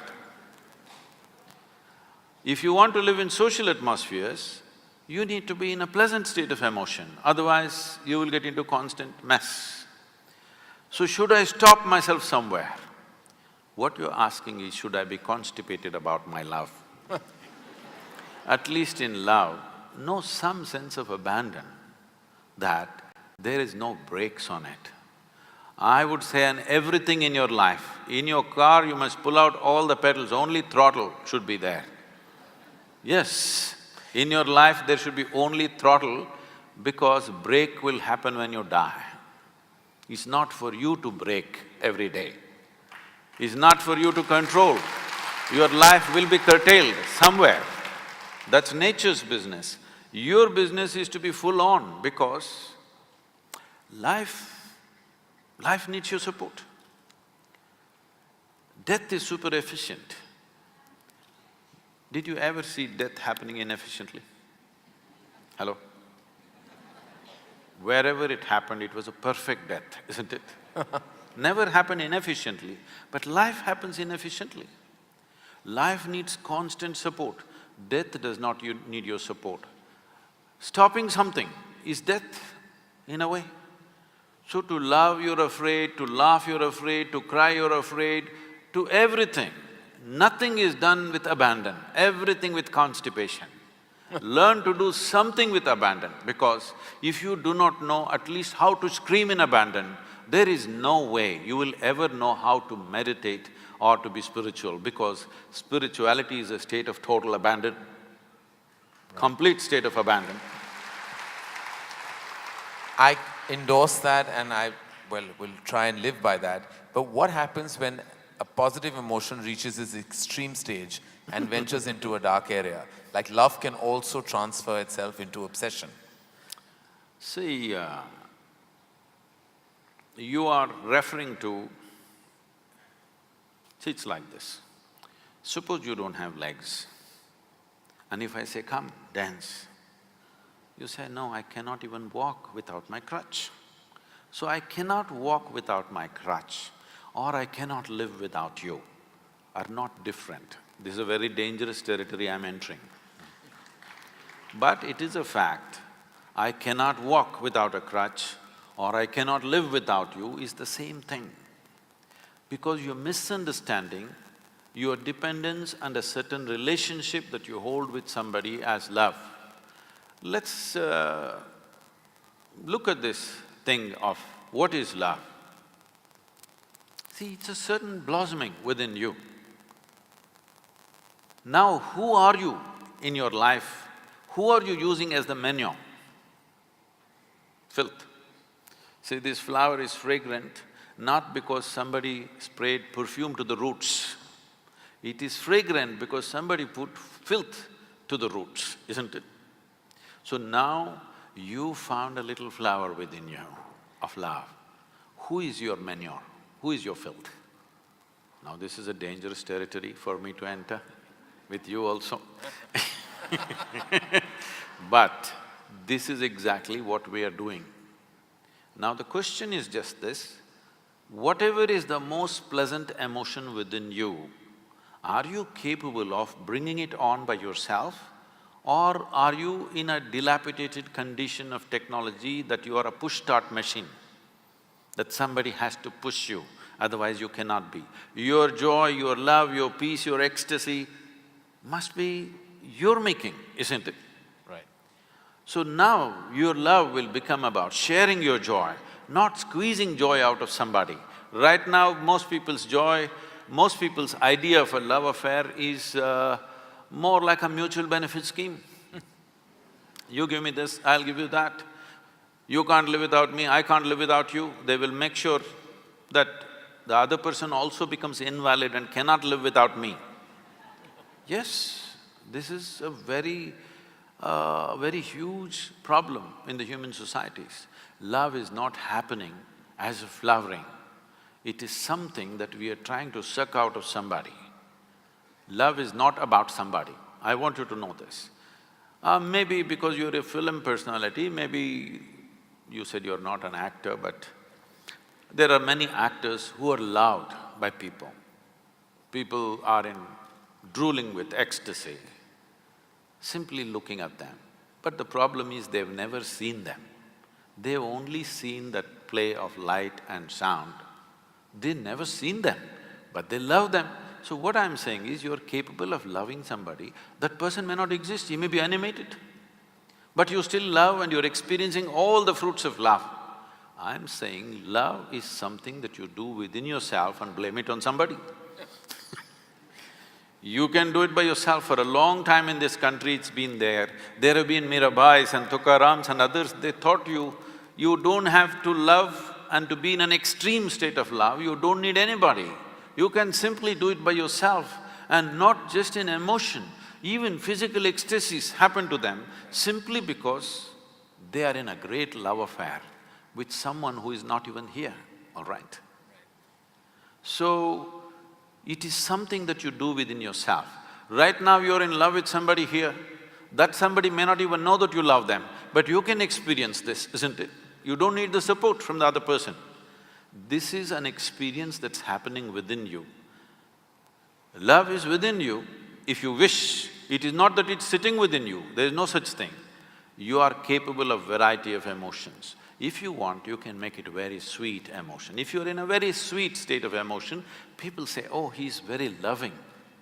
You may not be loving in the real context of how they understand, but you're in a pleasant state of emotion, so naturally you do pleasant things, so people think you love them. So make love an island, not a country. No, no. Make love the universe, not an island. Because right now, when you say, I love you, this particular person, you only, when I look at these people, I look at them like this one person, this is an island love. It is too discriminatory. This one face in this 10,000 faces I love, rest. Depressing looking at them.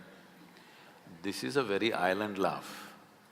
I know you're in an island city, but it's time to go beyond. It's time that you understand love is a happening within you. Maybe somebody stimulated this, you're grateful to them that they ignited this within you, but love affair is yours, isn't it? It's an inner experience that's happening to you.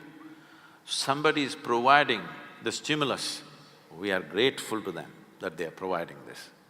But they are not causing it, it's been caused from within. And once you understand this, why wouldn't you be walking on the street lovingly? Why won't you look at a tree lovingly? Why won't you look at a buffalo lovingly? Why won't you look at the cloud lovingly? Because it is not something that'll get over. Should I control it? Why? Will it get over? There's no such danger. It doesn't get over. In fact, almost everything that you experience, the more you exercise it, the more it's available to you. Whether it's your love or joy or hate or anger, the more you exercise it, the more it's available to you. Because it's after all your making. It's entirely your making. So when it's your making, why don't you enjoy it every moment of your life? Somebody is there, nobody is there, what is the problem? Well, that brings me to, I think, I believe, the mother of a virus that plagues a large part of humanity is expectation. I have a simple theory that I try to expect less because then I feel I'll be disappointed less. And I feel to curtail your expectation is possibly the toughest thing to do because we constantly expect from relationships, from the work we do, You're from just high talking to the energies. wrong guy about this expectation. I have the highest expectation of every human being on the planet. And I know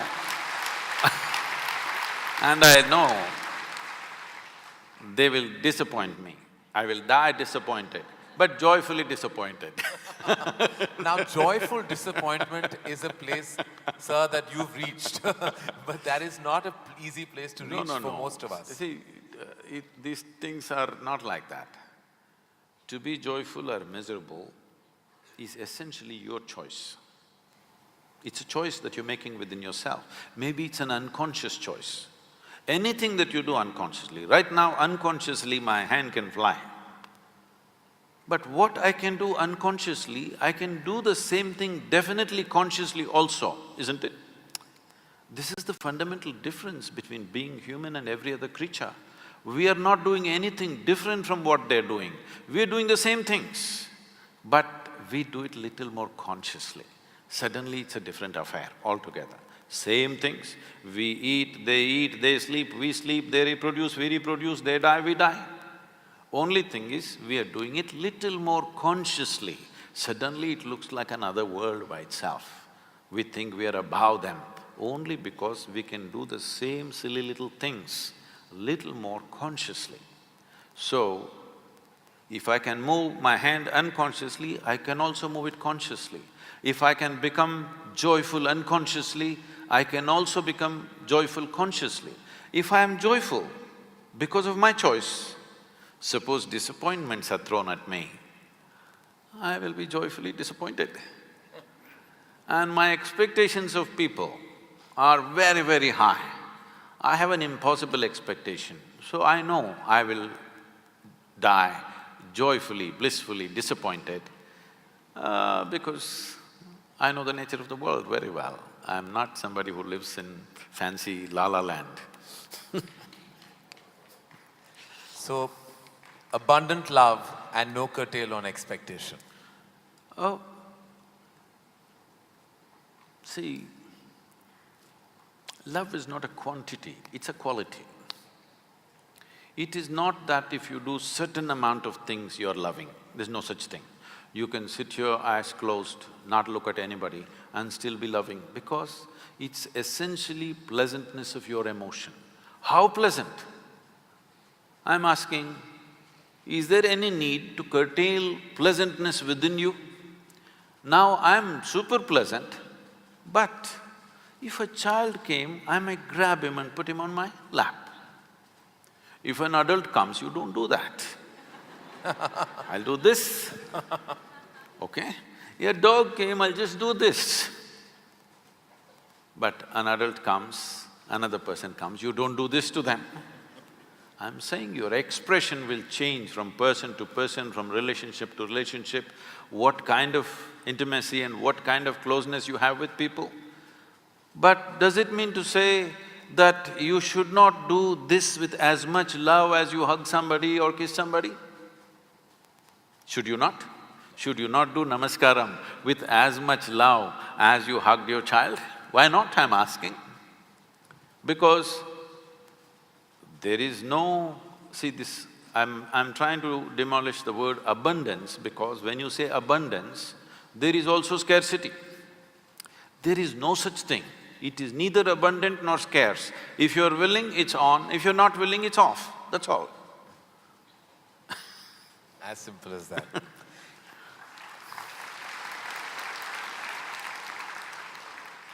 Fundamentally, there is always a need for so many things, even when in your process, your professional process, or where you garner wealth or income and you keep going, there's a need to constantly get more, than what you have. There's no satisfaction and a place to stop. Is there an end to need? No, there should not be an end. It is just that now that you're asking this question, in some way you have realized that at every point of your life you thought, this is it, if this one thing happens, I'm fulfilled. But the very next day you realize this is not it, there's one more thing and one more thing, and you know that after 10 years still the same state will continue. So this means you're ready for yoga. This means you have understood that your longing is not for more, your longing is for all. Your longing to expand is not just for more, it is for all. Or in other words, your longing is in some way for infinite expansion. If you handle your infinite expansion unconsciously, and if it finds a very basic physical expression, we call this sexuality. What you're trying to do is, something that is not you, with physical contact, you're trying to make it a part of yourself. You know it doesn't work.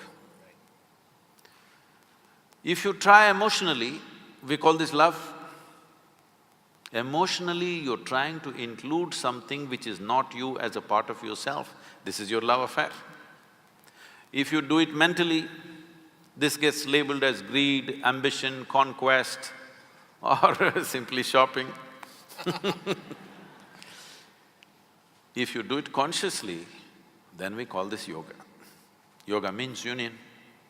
You're longing to expand infinitely, but because of little constipation in the head, you are going in installments. Can you go in installments and become infinite, I'm asking? Is it possible? Can you count 1, 2, 3, 4 and one day say infinity? No, you will only become endless counting. So your longing is not for this much or that much, your longing is for everything. If you want everything, you must understand that you cannot do that physically. It can only happen in a dimension beyond physical, because physicality exists only because of defined boundaries. But there is something within you which doesn't like this boundary, which wants to stretch the boundary, stretch the boundary, stretch the boundary. You're looking for boundlessness, but you're not courageous enough or conscious enough to admit this. You want to go in installments. No, what you're looking is for boundlessness. If you want boundlessness, it can never ever happen through physical means. So once it doesn't happen through physical means, now you use the most corrupted word called spiritual. Spiritual does not mean looking up, looking down, going here, going there. It simply means your experience of life transcended the limitations of being just physical. Because everything that's physical about you is an acquired quantity, isn't it? This is just a piece of this planet. What is up here is just a heap of impressions that you've gathered. So what you have acquired can be yours, can never be you. So this longing to have more money, more property, more pleasure, more something is not about those things. You are trying to find a dimension beyond physical nature, but because of constipation, it's not happening. Well, I'm gonna take the liberty, Sadhguru, to do what I normally do on my television show, which is a rapid fire round. Normally the end of this round… When I was young, I watched a lot of, Wild West movies. Right. So when you fire, I also fire, all right? No, but no, I promise you, this is not that kind of… You're not in my line of fire at all. I will not take the liberty of being that person. These are just quick questions which when I ask for one word, you have to stick to that. Because sometimes you have a tendency of not exactly answering the question asked. But you give such a profound and prolific retort back that it makes you very satiated. But in this case, my only request is that if it's one word, then it's just one word. Okay. And the end of this, normally, you get a hamper, but in the absence of a hamper here, you already have something, cow. right? Yes. So, or this beautiful bouquet that is right next to you. But so there's no hamper, but you will get my utmost gratitude. Thank you. All right, very simply, what is the one thing that is essential to living a balanced life? Sense.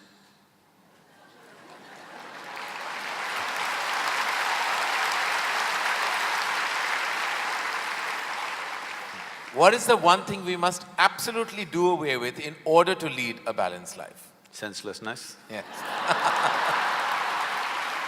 All right. I thought that was coming. First thing that comes to your mind when I say the following, the first thing, organized religion. Madness. Marriage.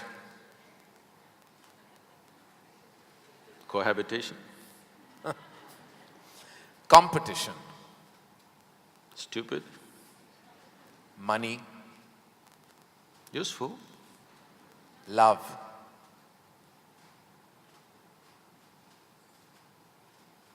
Can I say a sentence? Yes. I will allow that. Most beautiful, but unfortunately crippling for most people. If I can little elaborate that, see, if something unpleasant cripples you, something nasty cripples you, it's acceptable. When something beautiful cripples you, it's a true disaster.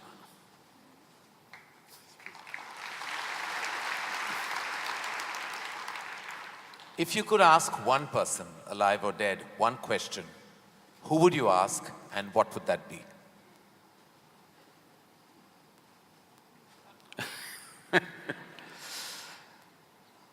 I really sorted out all my questions because I did not spend time educating myself or doing anything. I spent my entire life sorting out every damn question I had.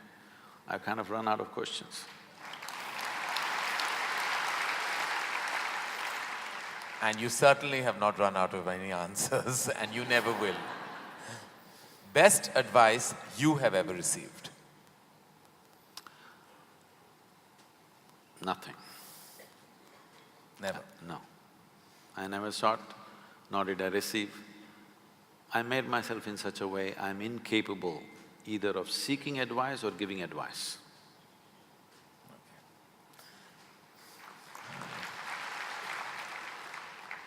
In an imaginary, completely hypothetical situation, if you had a day off with no commitments, no responsibilities, what would you spend the day doing? Oh, there are a lot of things, this can't be one word. No, it's not one word. See, I have an indiscriminate sense of passion towards everything.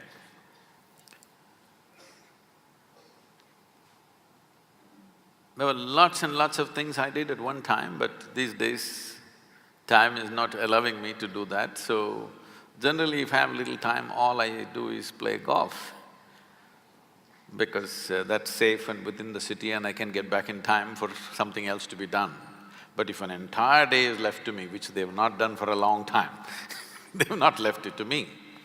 If that happens, I will close my eyes and sit because that is the best, I am at my best when I truly have nothing to do.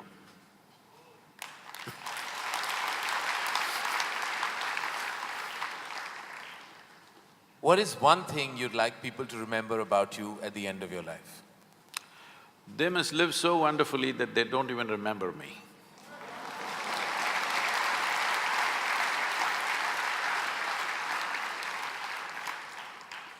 If you found a way to travel through time, where would you go?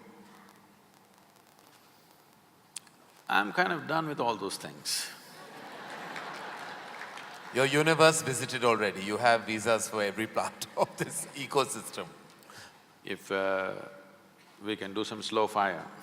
Yeah. Because that's a question with many ramifications.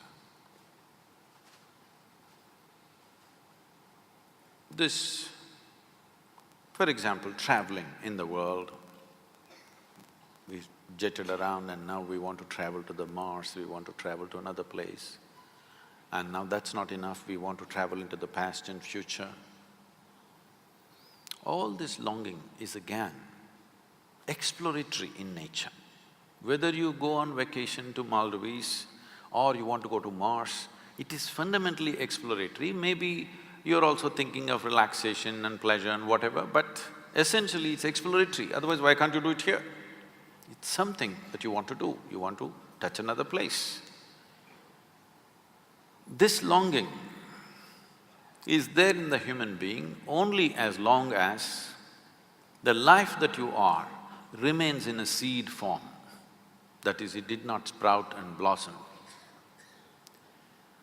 This happened when Adiyogi was expounding the science of yoga and talking about the nature of the cosmos, how it's related to your individual self and what you can do with it. Then the seven sages who were with him, they asked, what is the nature of this cosmos? How big is it? Where does it begin? Where does it end?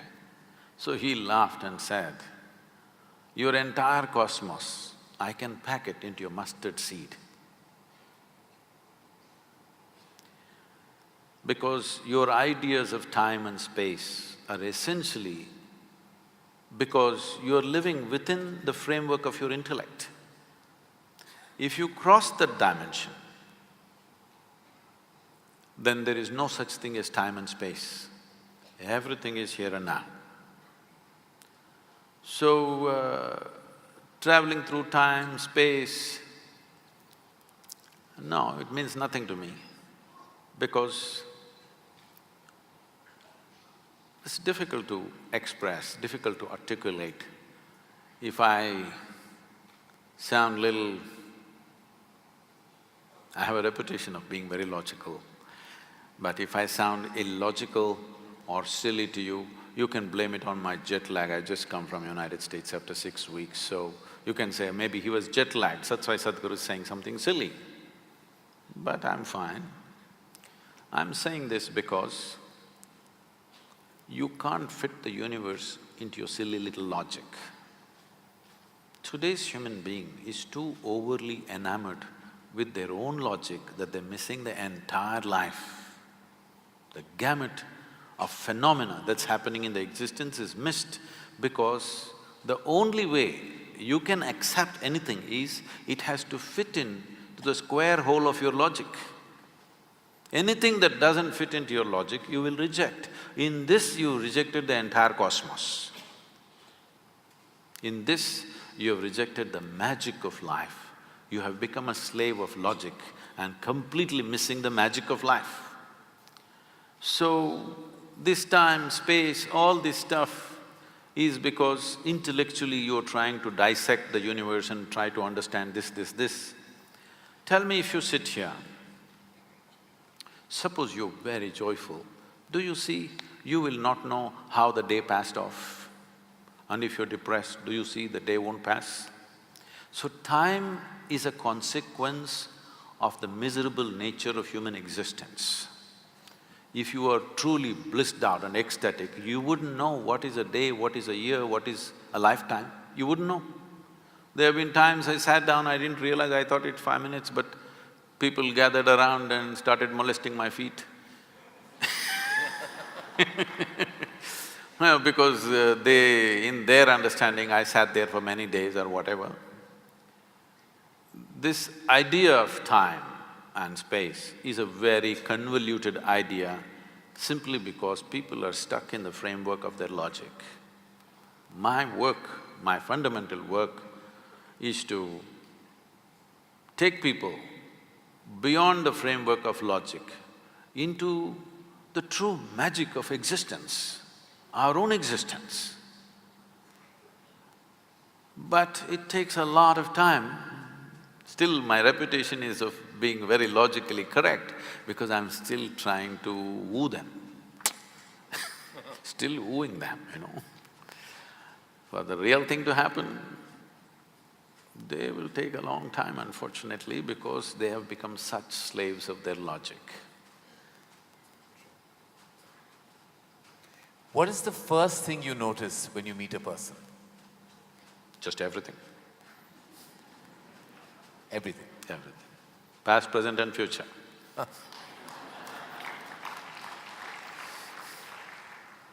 Is it more important to do what you love or love what you're doing? One word or more? The choice is entirely yours. See, if you are an intelligent person, you will try to do what you love most. But if you're a genius, you will do just what is needed.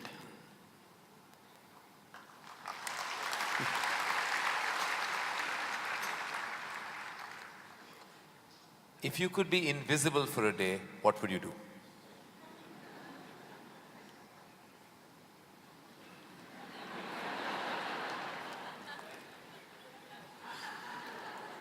You wouldn't know?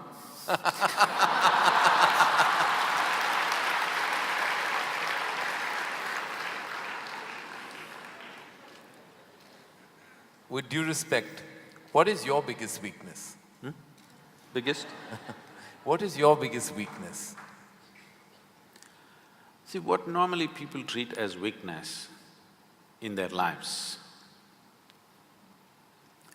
Okay, let me give a normal answer. Why? Why am I going into all this? Already you said I'm what? What is the word? Sashayed.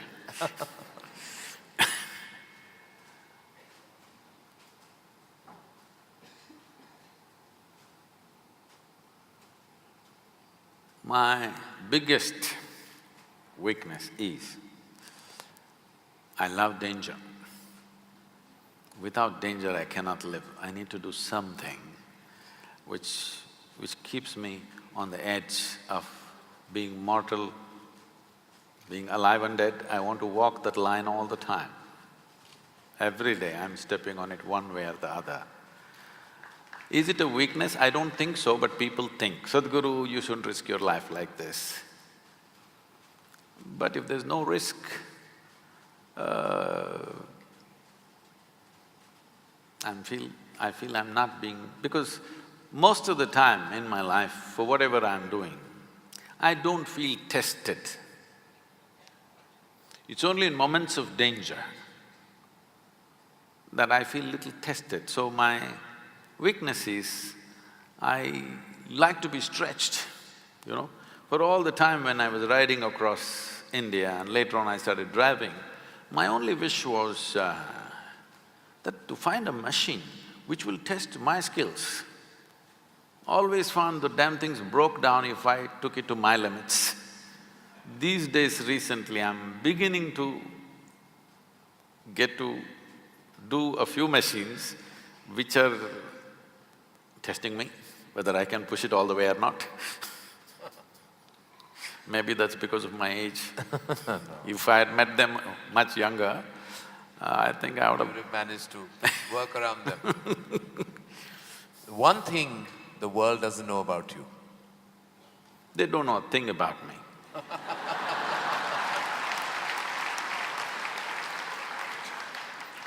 That's a fact. And the one thing you wish you could change about yourself. Oh, I never looked at that. I could speak Hindi. No, I'm sorry, Marathi.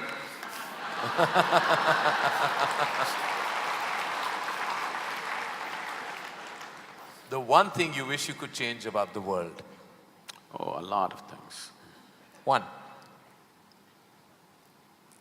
Human beings. Desperately in need of. Sir, what would you consider to be your greatest achievement? I don't think there's any. Because I always fall woefully short of my own expectation of what I could do. So I never feel anything is an achievement. Is there a song you love and can listen to all the time? Oh.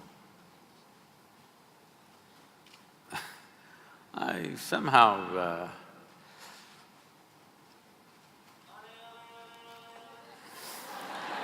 nah. Probably because this came to me at a certain time when I was in my early teens maybe. So this one song kind of comes back to me more often than anything else. It's not that I even seek it, but somehow one way or the other this song keeps coming back to me. Is how many times… Okay. I know you haven't seen any of my films, but do you have a favorite film? Oh, I've seen many good movies. At one time I saw a lot of them. I've not seen much of Indian cinema, but I saw a lot of, English cinema. But one movie that I thoroughly enjoyed at that time, because on that day the way things happened, many life situations fell together and everything, was Roman Holiday. Oh. Well, I have to say that that's the first film I've ever seen in my life. My mother took me to the cinema. Here we are. It is true. Roman Holiday is the first film I ever saw. It was my introduction to the big screen. I'm glad I have something in common with you. That image of Audrey and Gregory Peck is somehow just stayed with me. Wonderful. It was probably my age. Yeah. It must have been. Something you enjoy doing and wish you had more time for?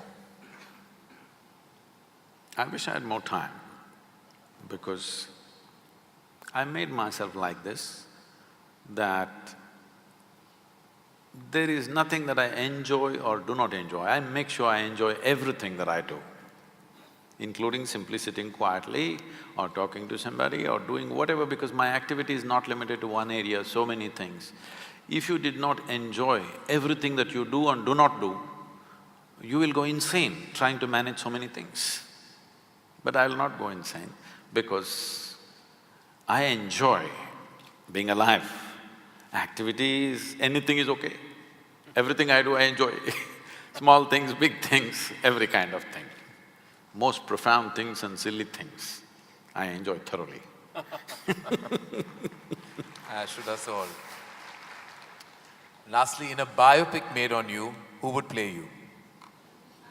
But who would make a biopic first of all? No, there would be lots of interested people.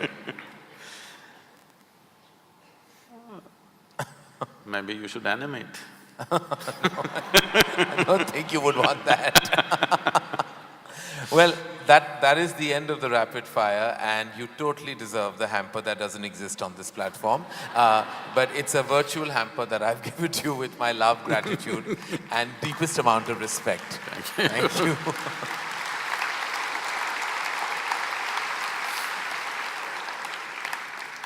I think before we open questions to the house, it's integral for me to share that the last week that I spent reading about you and hearing everything that you had to say, so many people question you, including Juhi, who's in the house. It's been exhilarating, it's been enlightening, and more than anything else, I think it gave me a certain sense of understanding about where I am. Being at a crossroad of my life emotionally, and also now as a newfound parent, I read some of what you had to say about even parenting. To me, it was extremely enlightening to read that not to nurture the do's and don'ts so strongly on your child. You know, we all have theories of parenting. But I think just what I imbibe from what you had to say is that if I'm strong-willed and I exude a certain amount of pleasantness and I give out the right amount of energies, my child and my children will emulate that, imbibe that, and I don't have to constantly force-feed that knowledge on them. They will imbibe it from my energy source in any case. That is what I drew with, am I right? No. Okay. See, one level right, but it's not a question of energy, and don't make simple aspects of life mystical, because my entire life is dedicated to make mystical very approachable.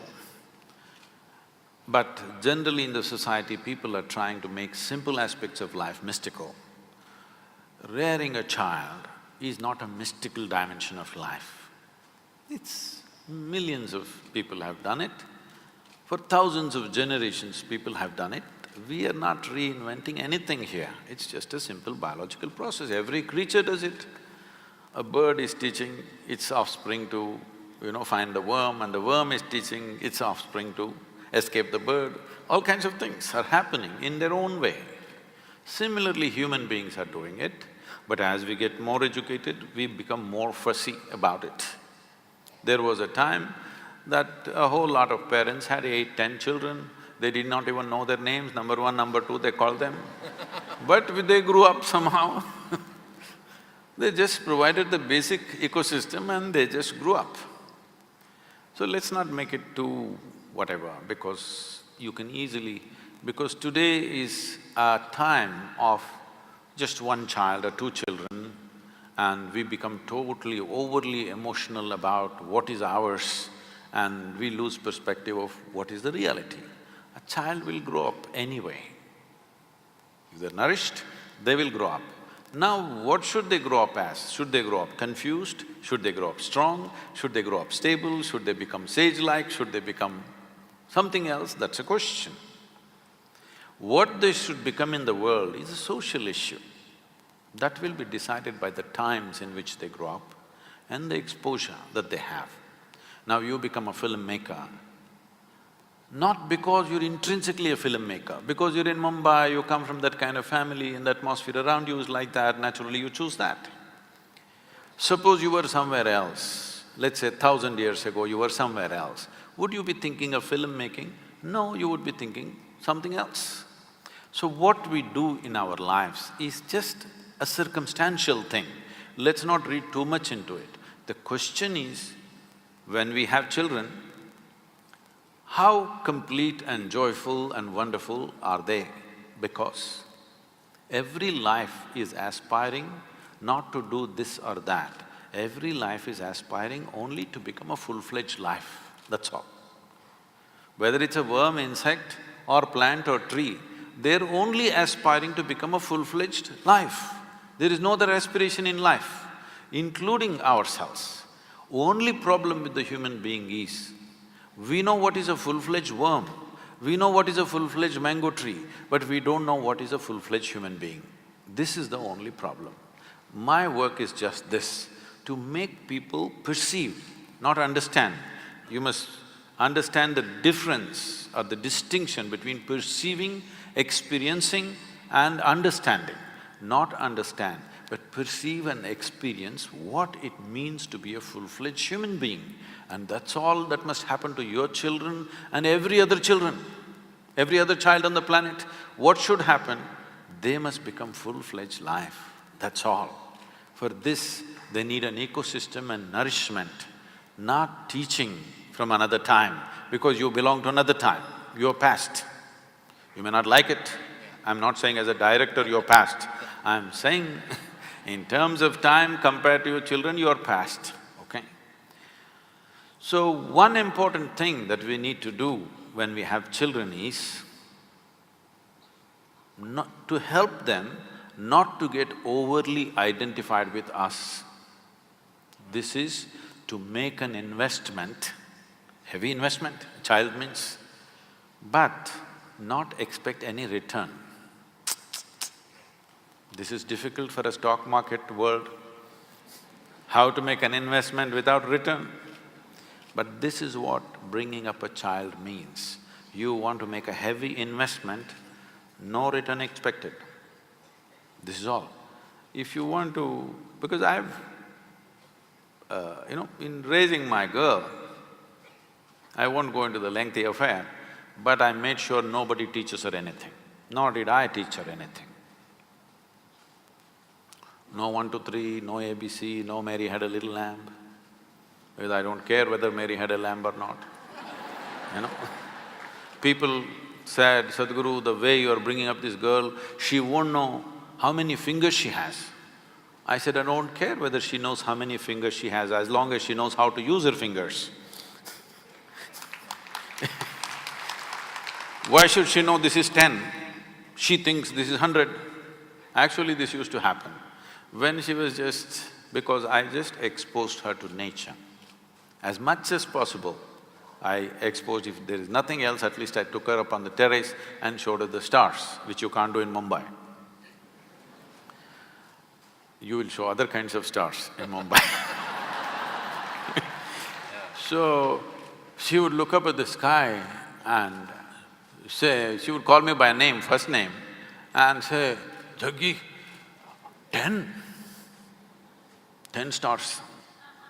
Because in her mind, the biggest number is 10. Somewhere she heard 10. Yeah. So she didn't say million, she said 10. I said, yes, 10. What is the problem? Whether 10 stars or 10 billion stars, what is your problem? You think you're very knowledgeable because you know there are 100 billion galaxies. In what way does it matter whether there are 100 billion or there are none?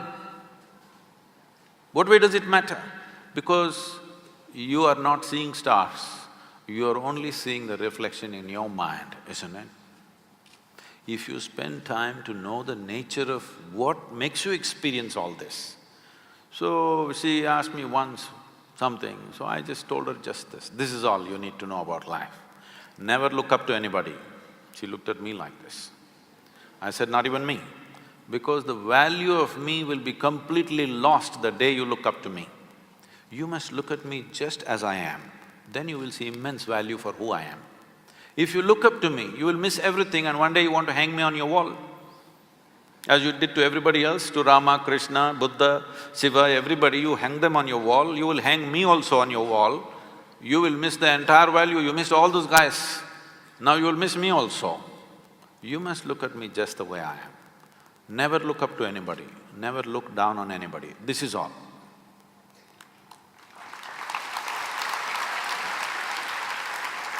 Once you do not look up to anything or look down on anything, you will see everything just the way it is. If you see everything just the way it is, you will navigate your life, through life, effortlessly. That's true. That is simple theory and easy enough to live by. Thank you. Thank you, Sadhguru. With that, I think I would like to open the questions up to the house.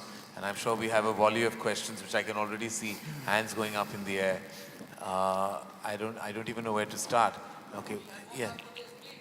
Sorry? You worked hard for it? Okay, then I suppose hard work should never go unfounded. Hello? Is there a mic that is circulating?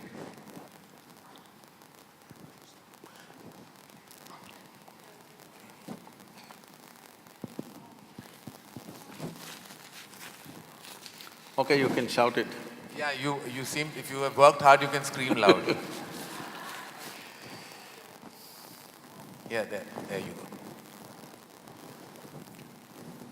go. Namaste Sadhguru and hi, Karan Johar. I'm 31, I've kept myself single all my life so that I could accomplish. No, you should go back there. It doesn't come to me, the sound. Yeah. My name's Rishabh, I'm 31. I've kept myself single all my life so I could accomplish something big. And you of all people should know how important and difficult it is. Important because to accomplish something big, if you're single, it helps without added responsibilities on your shoulders. And difficult because… I know you're trying to speak from your heart, but microphone works best here. I just didn't want to be too loud. Okay. And difficult because, you know, India, they keep asking you why you're still single. I would like to space dive. And I've talked to a million people about this, and I've knocked on 100 doors to turn down every single time, including the doors of ISRO. Can't get a thing. Including the doors of ISRO, and they said they don't have enough funds. It's a very long question and we have not heard most of it. What? I can't hear a thing actually, I'm feeling incapable. Yeah. What is your question, sir? Okay, so my question is, I would like to space dive. You would like to space? Space dive. So it's basically going all the way up to space. You want to go to space? Okay. And diving from there. Okay. And dive what in space?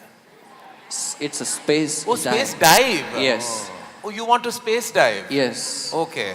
So, and the thing is, I've knocked on 100 doors, only to be turned down every single time, because even ISRO turned me down saying they don't have enough funds.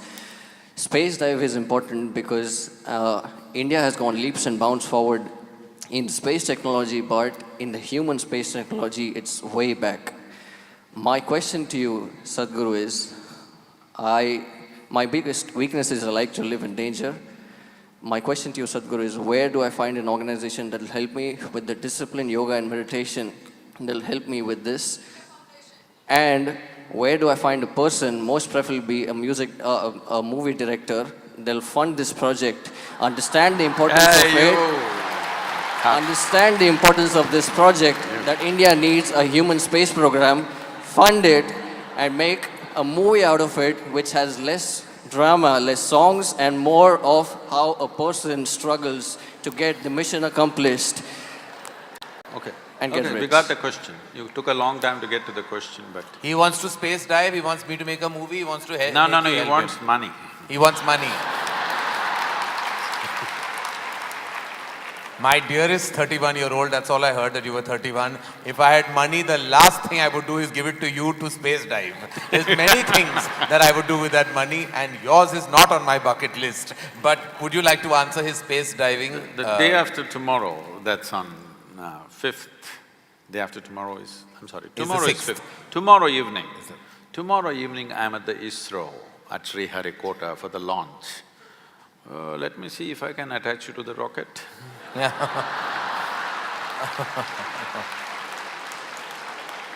Thank you. Yes. Will you pass your mic on, sir? No, the boy is very serious. Yeah, he's very serious about this. I don't know. So, about you being single, you have saved one life. Yeah. And I want to tell you, whether you space dive or you don't dive or you nose dive, all of us are born single and we die single. In between what drama you do is up to you. So you want to do a single act or a double act or a multiple act, it's up to you. But essentially, we are born single and we die single. And if you want to space dive, this is comic book stuff. It means nothing. Do not waste your life. You're a young man. Don't waste your life thinking, I want to space dive, I want to do this, and the Karan is going to fund it. He made it very clear. He has other ideas for his money, and I'm glad. Well, you get married, that's like space diving. It's the same thing. You don't know where you're going, you're just diving. Yes. It's true. Namaskaram. Namaskaram. When I told my teenage daughter about this program, her immediate reaction was an excited wow. She's here with me and this program is everything we thought it would be. Question for you, Karan. What exactly inspired you to do this session with Sadhguru? Whoa. Thank you, ma'am. He did not say he's inspired. I was. And the lady definitely has it right. It is because, as I said somewhere, that there are many questions that I constantly seek answers for. I find myself in a dilemma between my emotions, between my fears, my anxieties, my tussle internally between my letting go of religion and holding on to what I understand of spirituality. I haven't been able to seek too many answers through the books I've read or the people I've heard. To me, Sadhguru has been a revelation in more ways than one because he made many of my answers, the answers that I was looking for, resonate with my life. And I think eventually what we look for is deep resonance. And anything that you attach yourself to, be a spiritual energy, a God perhaps, a religion, you feel that you need to find answers within that resonance. And I felt that my life resonated with everything that you said and everything that you professed. And that's why I was very interested and excited to be part of this platform. Yes, I'm sorry, I was meant to go to you first. Yeah. Behind you, so I'll come back to you, sir. The mic.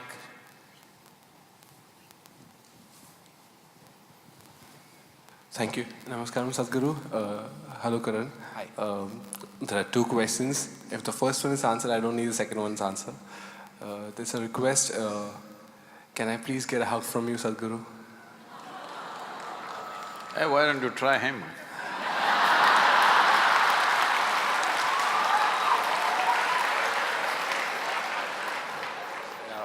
Why am I a second in that line? I didn't name the person. What is your second question? The first is you want a hug. The second is what you can't… You don't go into a kiss then because that might be detrimental. No, just the presence of Sadhguru for the first time in my life. I just don't want to miss it. I don't know when will I get the chance next. So, if I could just… I know it's a difficult one. No, nothing difficult about it. It is just that I've been working with people to make them understand. People, especially outside the country, and now unfortunately it's caught up here. Where is my hug, Sadhguru? Can I get my hug? You are turning something beautiful into something very ugly. When you are in a certain state of inclusiveness, if it became necessary, you embrace somebody. It's a very beautiful act. Now it's a commodity, where is my hug? It's something that you give and take, it's not a transaction. This is what religion has done, everybody hugs 3 times or 4 times or whatever number of times. This is not what it is. All the tenderness that a human being feels within himself or herself, you destroying it and make it into some kind of act. Okay, I will hug you, I'll hug every one of you. What about it? Sweat exchange? So, this is something we need to do, and people also… in India this happens, they grab my hand and Sadhguru bless me and they place it on their own head. Blessing will not come like this. Blessing will come when you become receptive, when you're in a certain way. If it's blessed, something wonderful can happen out of it, something tremendous can happen out of it. You grab my hand and what is that blessing? And if you grab my hand or foot or you hug me forcefully, this is called molestation. All right. You Can got I- your can I you ask got your this- Jadoo ki Chhappi. So we had, yes sir. Yeah. Hello. Namaskar, Sadhguru. I know hug is not possible, but I know you cook very good dosa. Is that possible? Certainly not here. I know. No, my question is that when we cook, if we have to get joy of cooking, then that joy is something which is internal, and I cook for my joy. But when you're cooking for others, then you want to give them joy. And at times there's a conflict. Who should win? This is for him? No, no. No, it's for sir. you. I have different things on my menu.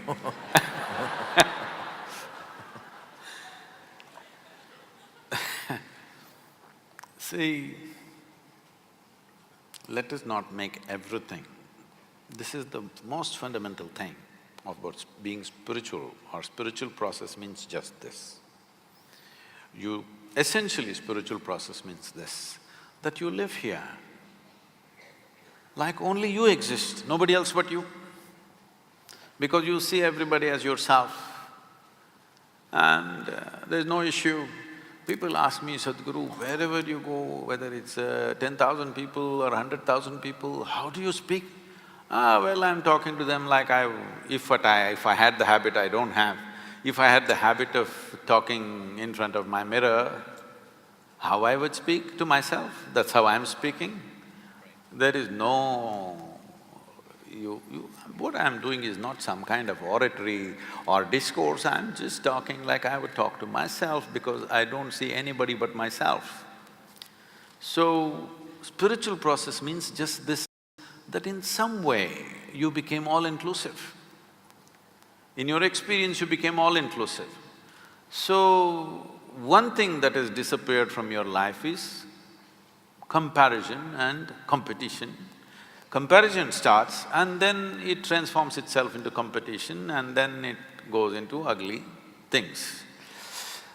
So even for something as alive and beautiful as joy, joy is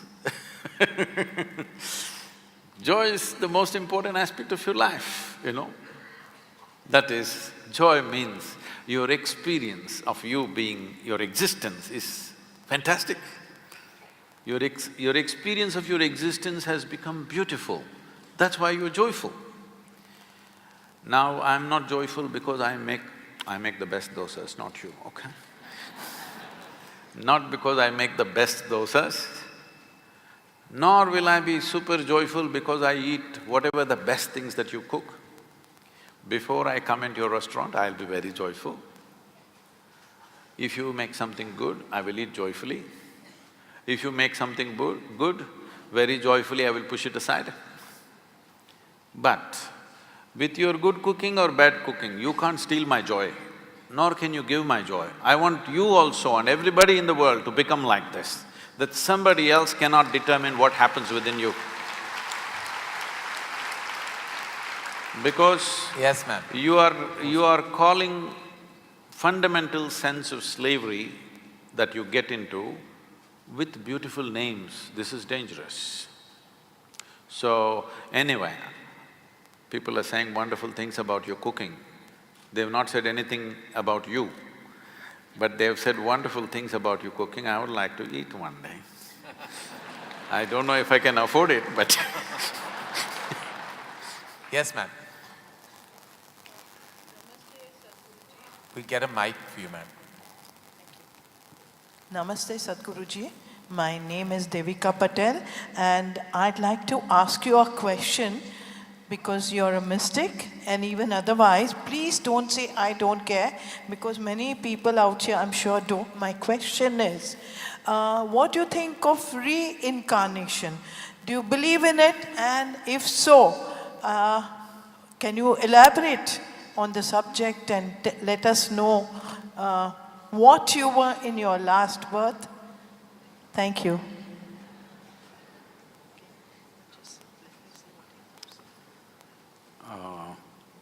Now you already put strictures on me as to what I should not say.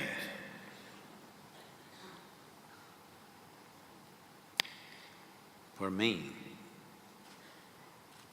last 3 lifetimes, I have been same work, around the same place, and a few people, handful of people, same people. To such an extent that sometimes by mistake I end up calling them by old names. But you should not believe all this nonsense. No, because the moment you believe it, you will look at this person and little, if they're friendly with you, oh, maybe in my last life, my past life. It is very good you don't remember a thing about anything, because in your present life, you are not able to handle the emotional tangles and psychological involvements with people. If you remember 10 lifetimes, you will break your mind. It takes an extraordinary sense of dispassion to download many lifetimes of memory and still not respond or react to those things and simply see it for what it is. In your present state, if such things happen, it'll be a disaster. But anyway, you should not believe these things, because you should not believe anything or anybody. You should not disbelieve them either. Now in such a large crowd, I have a huge reputation of being very logically correct, and now you're making me say such stupid things. I'm staking my reputation. You must understand that I wouldn't make that mistake, because I don't gain anything by talking about this, because you insisted that I should not dismiss it. But essentially what you're asking is, let me translate this question for you. Essentially what you're asking is, when you say, is there a past life or is there a future life, what you're asking is, beyond this body, is there something more? That's all you're asking. After my death or before my birth, was there something else? This is the question. Or you're asking, what is the nature of my existence? Well, that's my full-time business, to bring you to that experience as to what is the nature of your existence. You must come. You should not ask just a casual question here in Mumbai and disappear. Now you made me say illogical things in front of all these people. Now you must invest some time to know what is the nature of your existence. Otherwise, it's an entertainment question.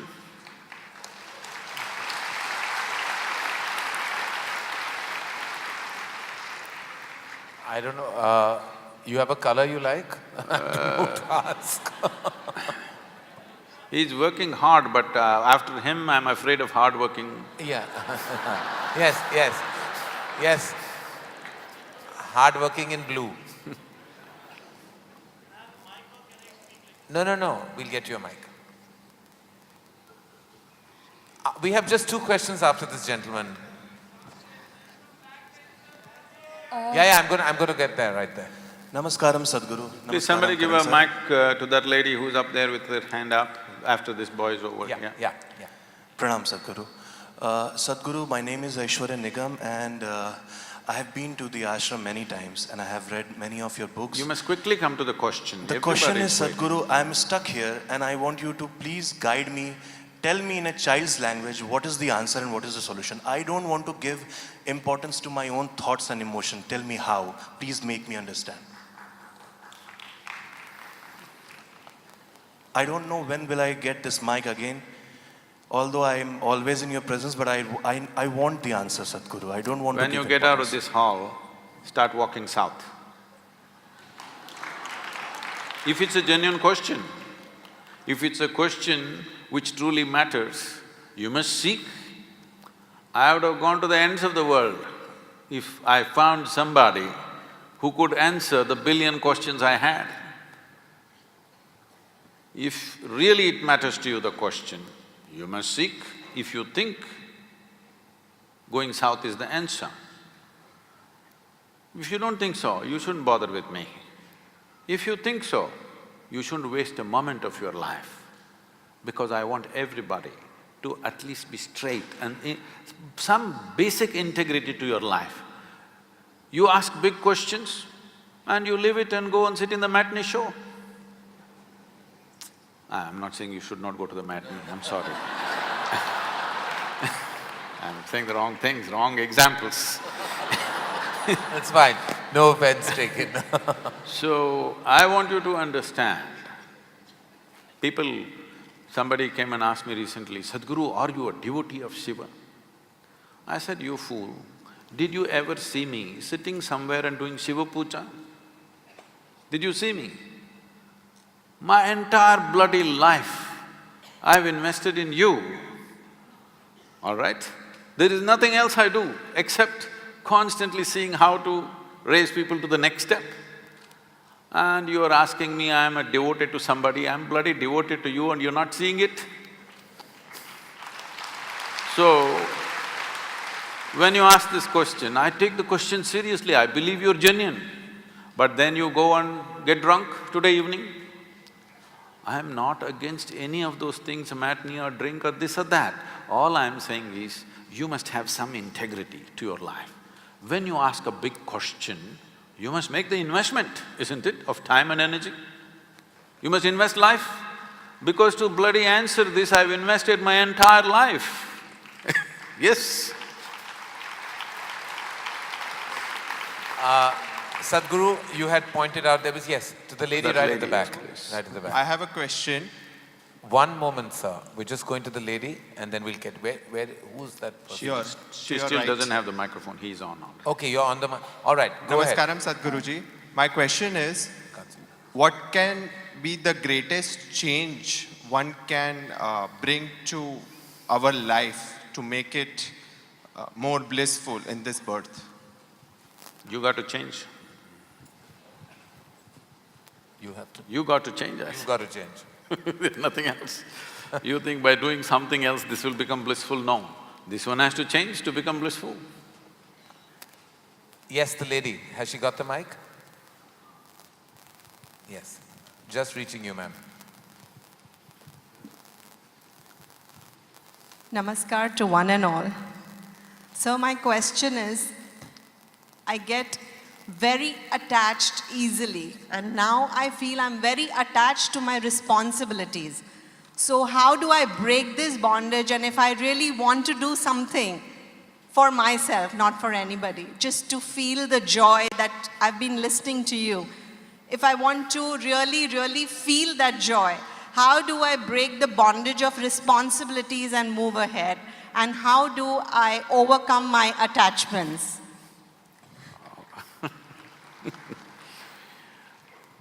I want you to understand that responsibility is never a bondage. Responsibility means you chose to respond to something wholeheartedly. So it is never a bondage. And how is it opposing your joy? I don't understand. Because to what extent you have the ability to respond, only to that extent you know life. If you lose your ability to respond, you become dead. In fact, somebody is dead means they've lost all ability to respond, that's all it is. So, don't ever think your responsibility is stopping you from being joyful. If you had no responsibilities, many of you would be freaked to madness. You are fortunate, you got something to dabble with. Nothing to do, I'll keep you in a room, nothing to do, I'll feed you well, you will go crazy. You must be glad there are distractions for your madness. So, you must understand this. If your experience of life is such that if you sit here, you start enjoying your existence, not your thought, not your emotion, not your action, your existence, if you start enjoying, you have a certain joy and blissfulness about your very existence, then all this jargon doesn't work. If that one thing has not happened to you, you are in a desperate condition, you have to do a million things to know a little bit of pleasantness. But tell me sincerely, genuinely, in a 24-hour segment, how many moments of actual joy do you know? Most people can count on their fingers, many people have nothing to count. They will say, oh, the day I got married, I was so happy. The day I got my job, I was so happy. It happened, it's history. Because it is externally instigated. Otherwise, by yourself, you will become a wreck. Please change this. Then all these jargons and philosophies are irrelevant to you because you know the joy of your existence. Thank you. We have one last question. Yes, sir. Huh? I'm just going from this gentleman, I'll come to you. Maybe two guys. Yes. Sadhguru. I'll leave that to Sadhguru after this. How many more he'd like to answer, but yes. Sadhguru ji, namaskaram. Karan ji, namaskaram. I am Mohit Sardana. I've come from Karnal just to see you live and I'm feeling blissfully blessed. I didn't come with a question, but now I have a question. Sadhguru ji, you just made a mention that word does not know anything about you. And that remains a fact. Even then, any somebody from the world who comes in little contact with you gets so much benefited. So when would you reveal? Or my question is, what does it take to become a Arjuna for the yogi of highest order of our times, R. Krishna, the you, to reveal? Sorry if that question is still invalid.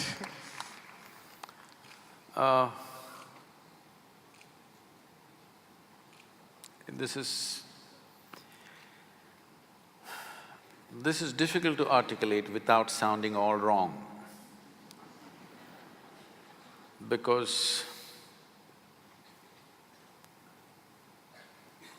see, everybody is working or everybody is trying to live their life with different frames that they have created for themselves. You can call this mindsets, you can call this framework, you can call this family, you can call this society, you can call this ethics, morals, ideologies, whatever. These are all frameworks you created. But you understand, a frame means you are putting a self-imposed limitation upon yourself. I can understand, he being a director, producer, he's thinking of frames because he's thinking of capturing something for doing something else. I'm asking you a simple question. Do you want to capture this life or do you want to experience this life? Hello? You want to experience this life. You're here to experience this life and know the reason. Everything else is secondary. When I say life, when I use the word life, most of you will think, oh, my work, my family, my home, my car, my dog. That's not life, these are all accessories to life. You added all these accessories believing that with these accessories your life will get enhanced. But your money, your wealth, your family, your relationships, these are all just accessories, isn't it? The real thing is here, never experienced. So, to first make somebody… you know, there are many wonderful people around me. This is the biggest wealth I have. I have some truly, absolutely fabulous people around me all the time.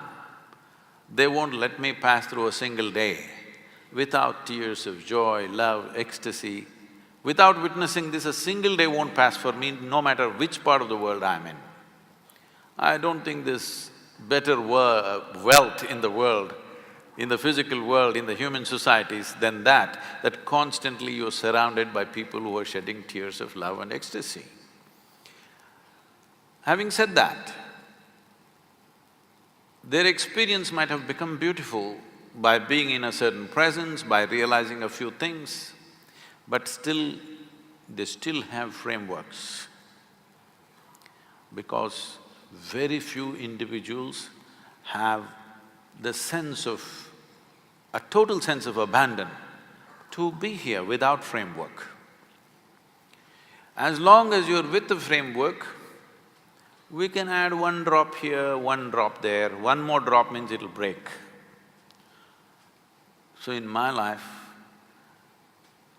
if by the time I fall dead, if I can share maybe 1 or 2% of what I have known, I think I'm very fortunate because I'm still looking, I've not given up on it.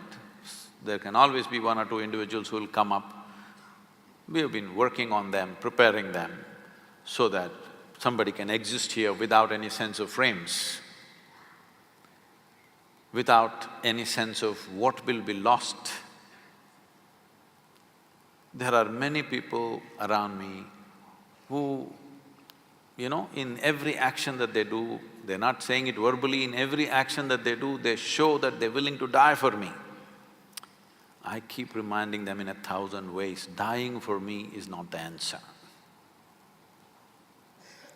That you are willing to allow this life to happen in full flow, this is where the answer is. Because only if you are a full-fledged life can I share what's happening within me. Otherwise, I'm talking about extending your frames, giving you a different frame which is more difficult to manipulate. But totally undoing the frames will need this, that you are a full-fledged life. When I say a full-fledged life, right now you have invested too much in your thought, too much in your emotion. You look up to something, you look down on something, you like something, you dislike something. In this state, it cannot be done. I'm working on people, lots of them, and I'm also scanning the world because there could be anybody somewhere, because that will be a blessing, not to me, but to the world. If there can be human beings, not one, if there can be 1,000 human beings on this planet, or if there can be 10,000 human beings or 1,000,000 human beings who are just life, no bull, just life. Because this is the only thing that you're aspiring for. You may think you want money, you may think you want pleasure, you may think you want something. No, you are only wanting to having a larger slice of life somehow, isn't it? That's all there is, because that is all there is. You think money will get that, education will get that, love will get that, pleasure will get that, but essentially you want a larger slice of life.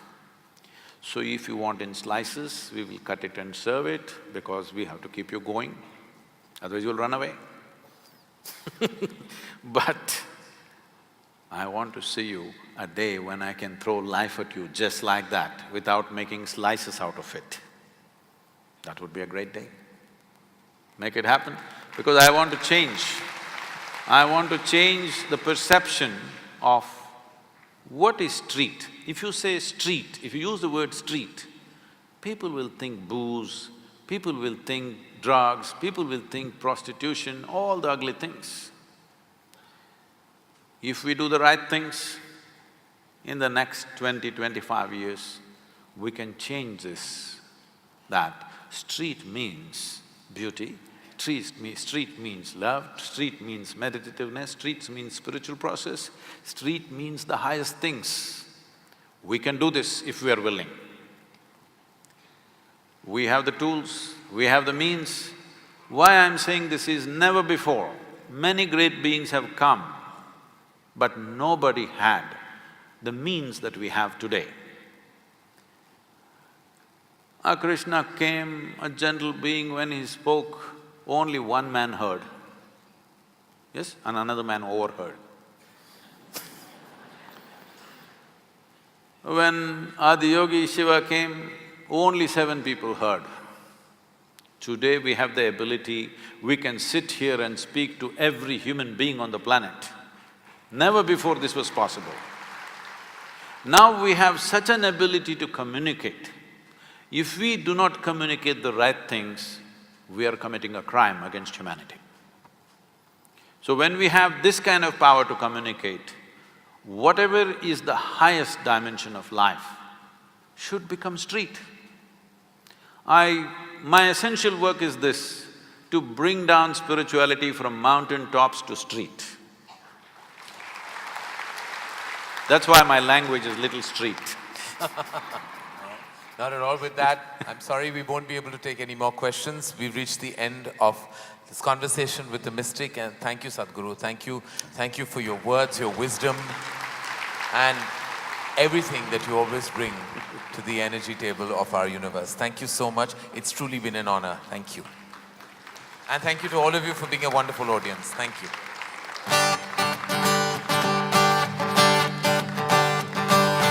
कहाँ से आया कहाँ जाओगे खबर करो अपने तन की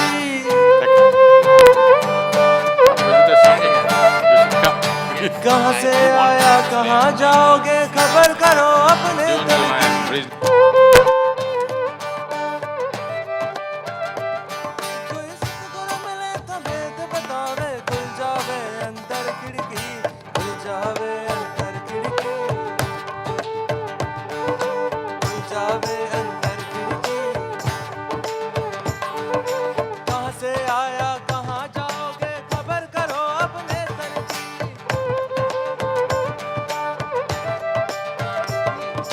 कहाँ से आया कहाँ जाओगे खबर करो अपने तन की कोई सतगुरु मिले तो भेद बतावे खुल जावे अंदर खिड़की खुल जावे अंदर खिड़की खुल जावे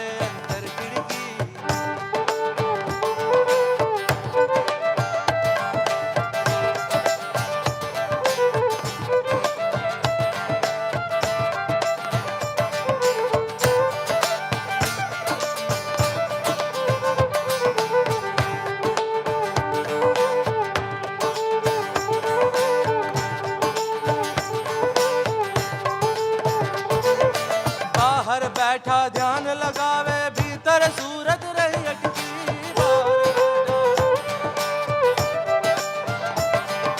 बाहर बैठा ध्यान लगावे भीतर सूरत रही अटकी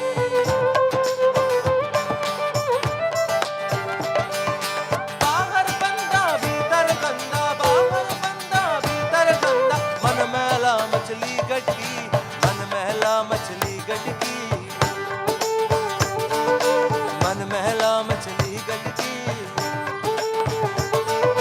कहाँ से आया कहाँ जाओगे खबर करो अपने तन की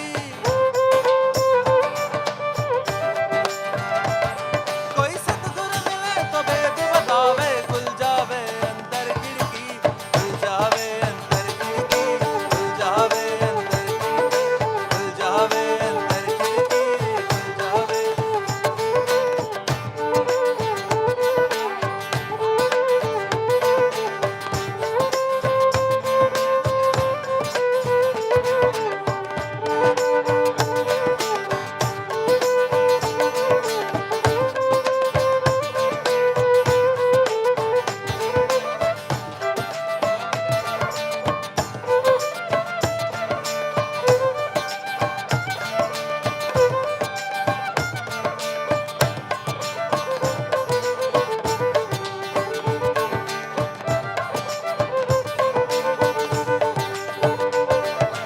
बिना विवेक से गीता बाँचे ओ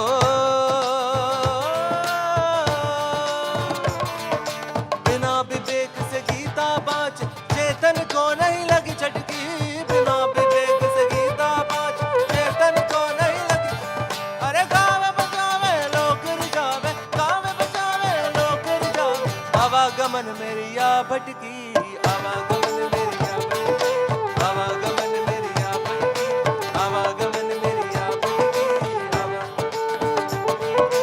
कहाँ से आया कहाँ जाओगे खबर करो अपने तन की कहाँ से कोई सतगुरु मिले तो भेद बतावे खुल जावे अंदर खिड़की खुल जावे अंदर खिड़की खुल जावे अंदर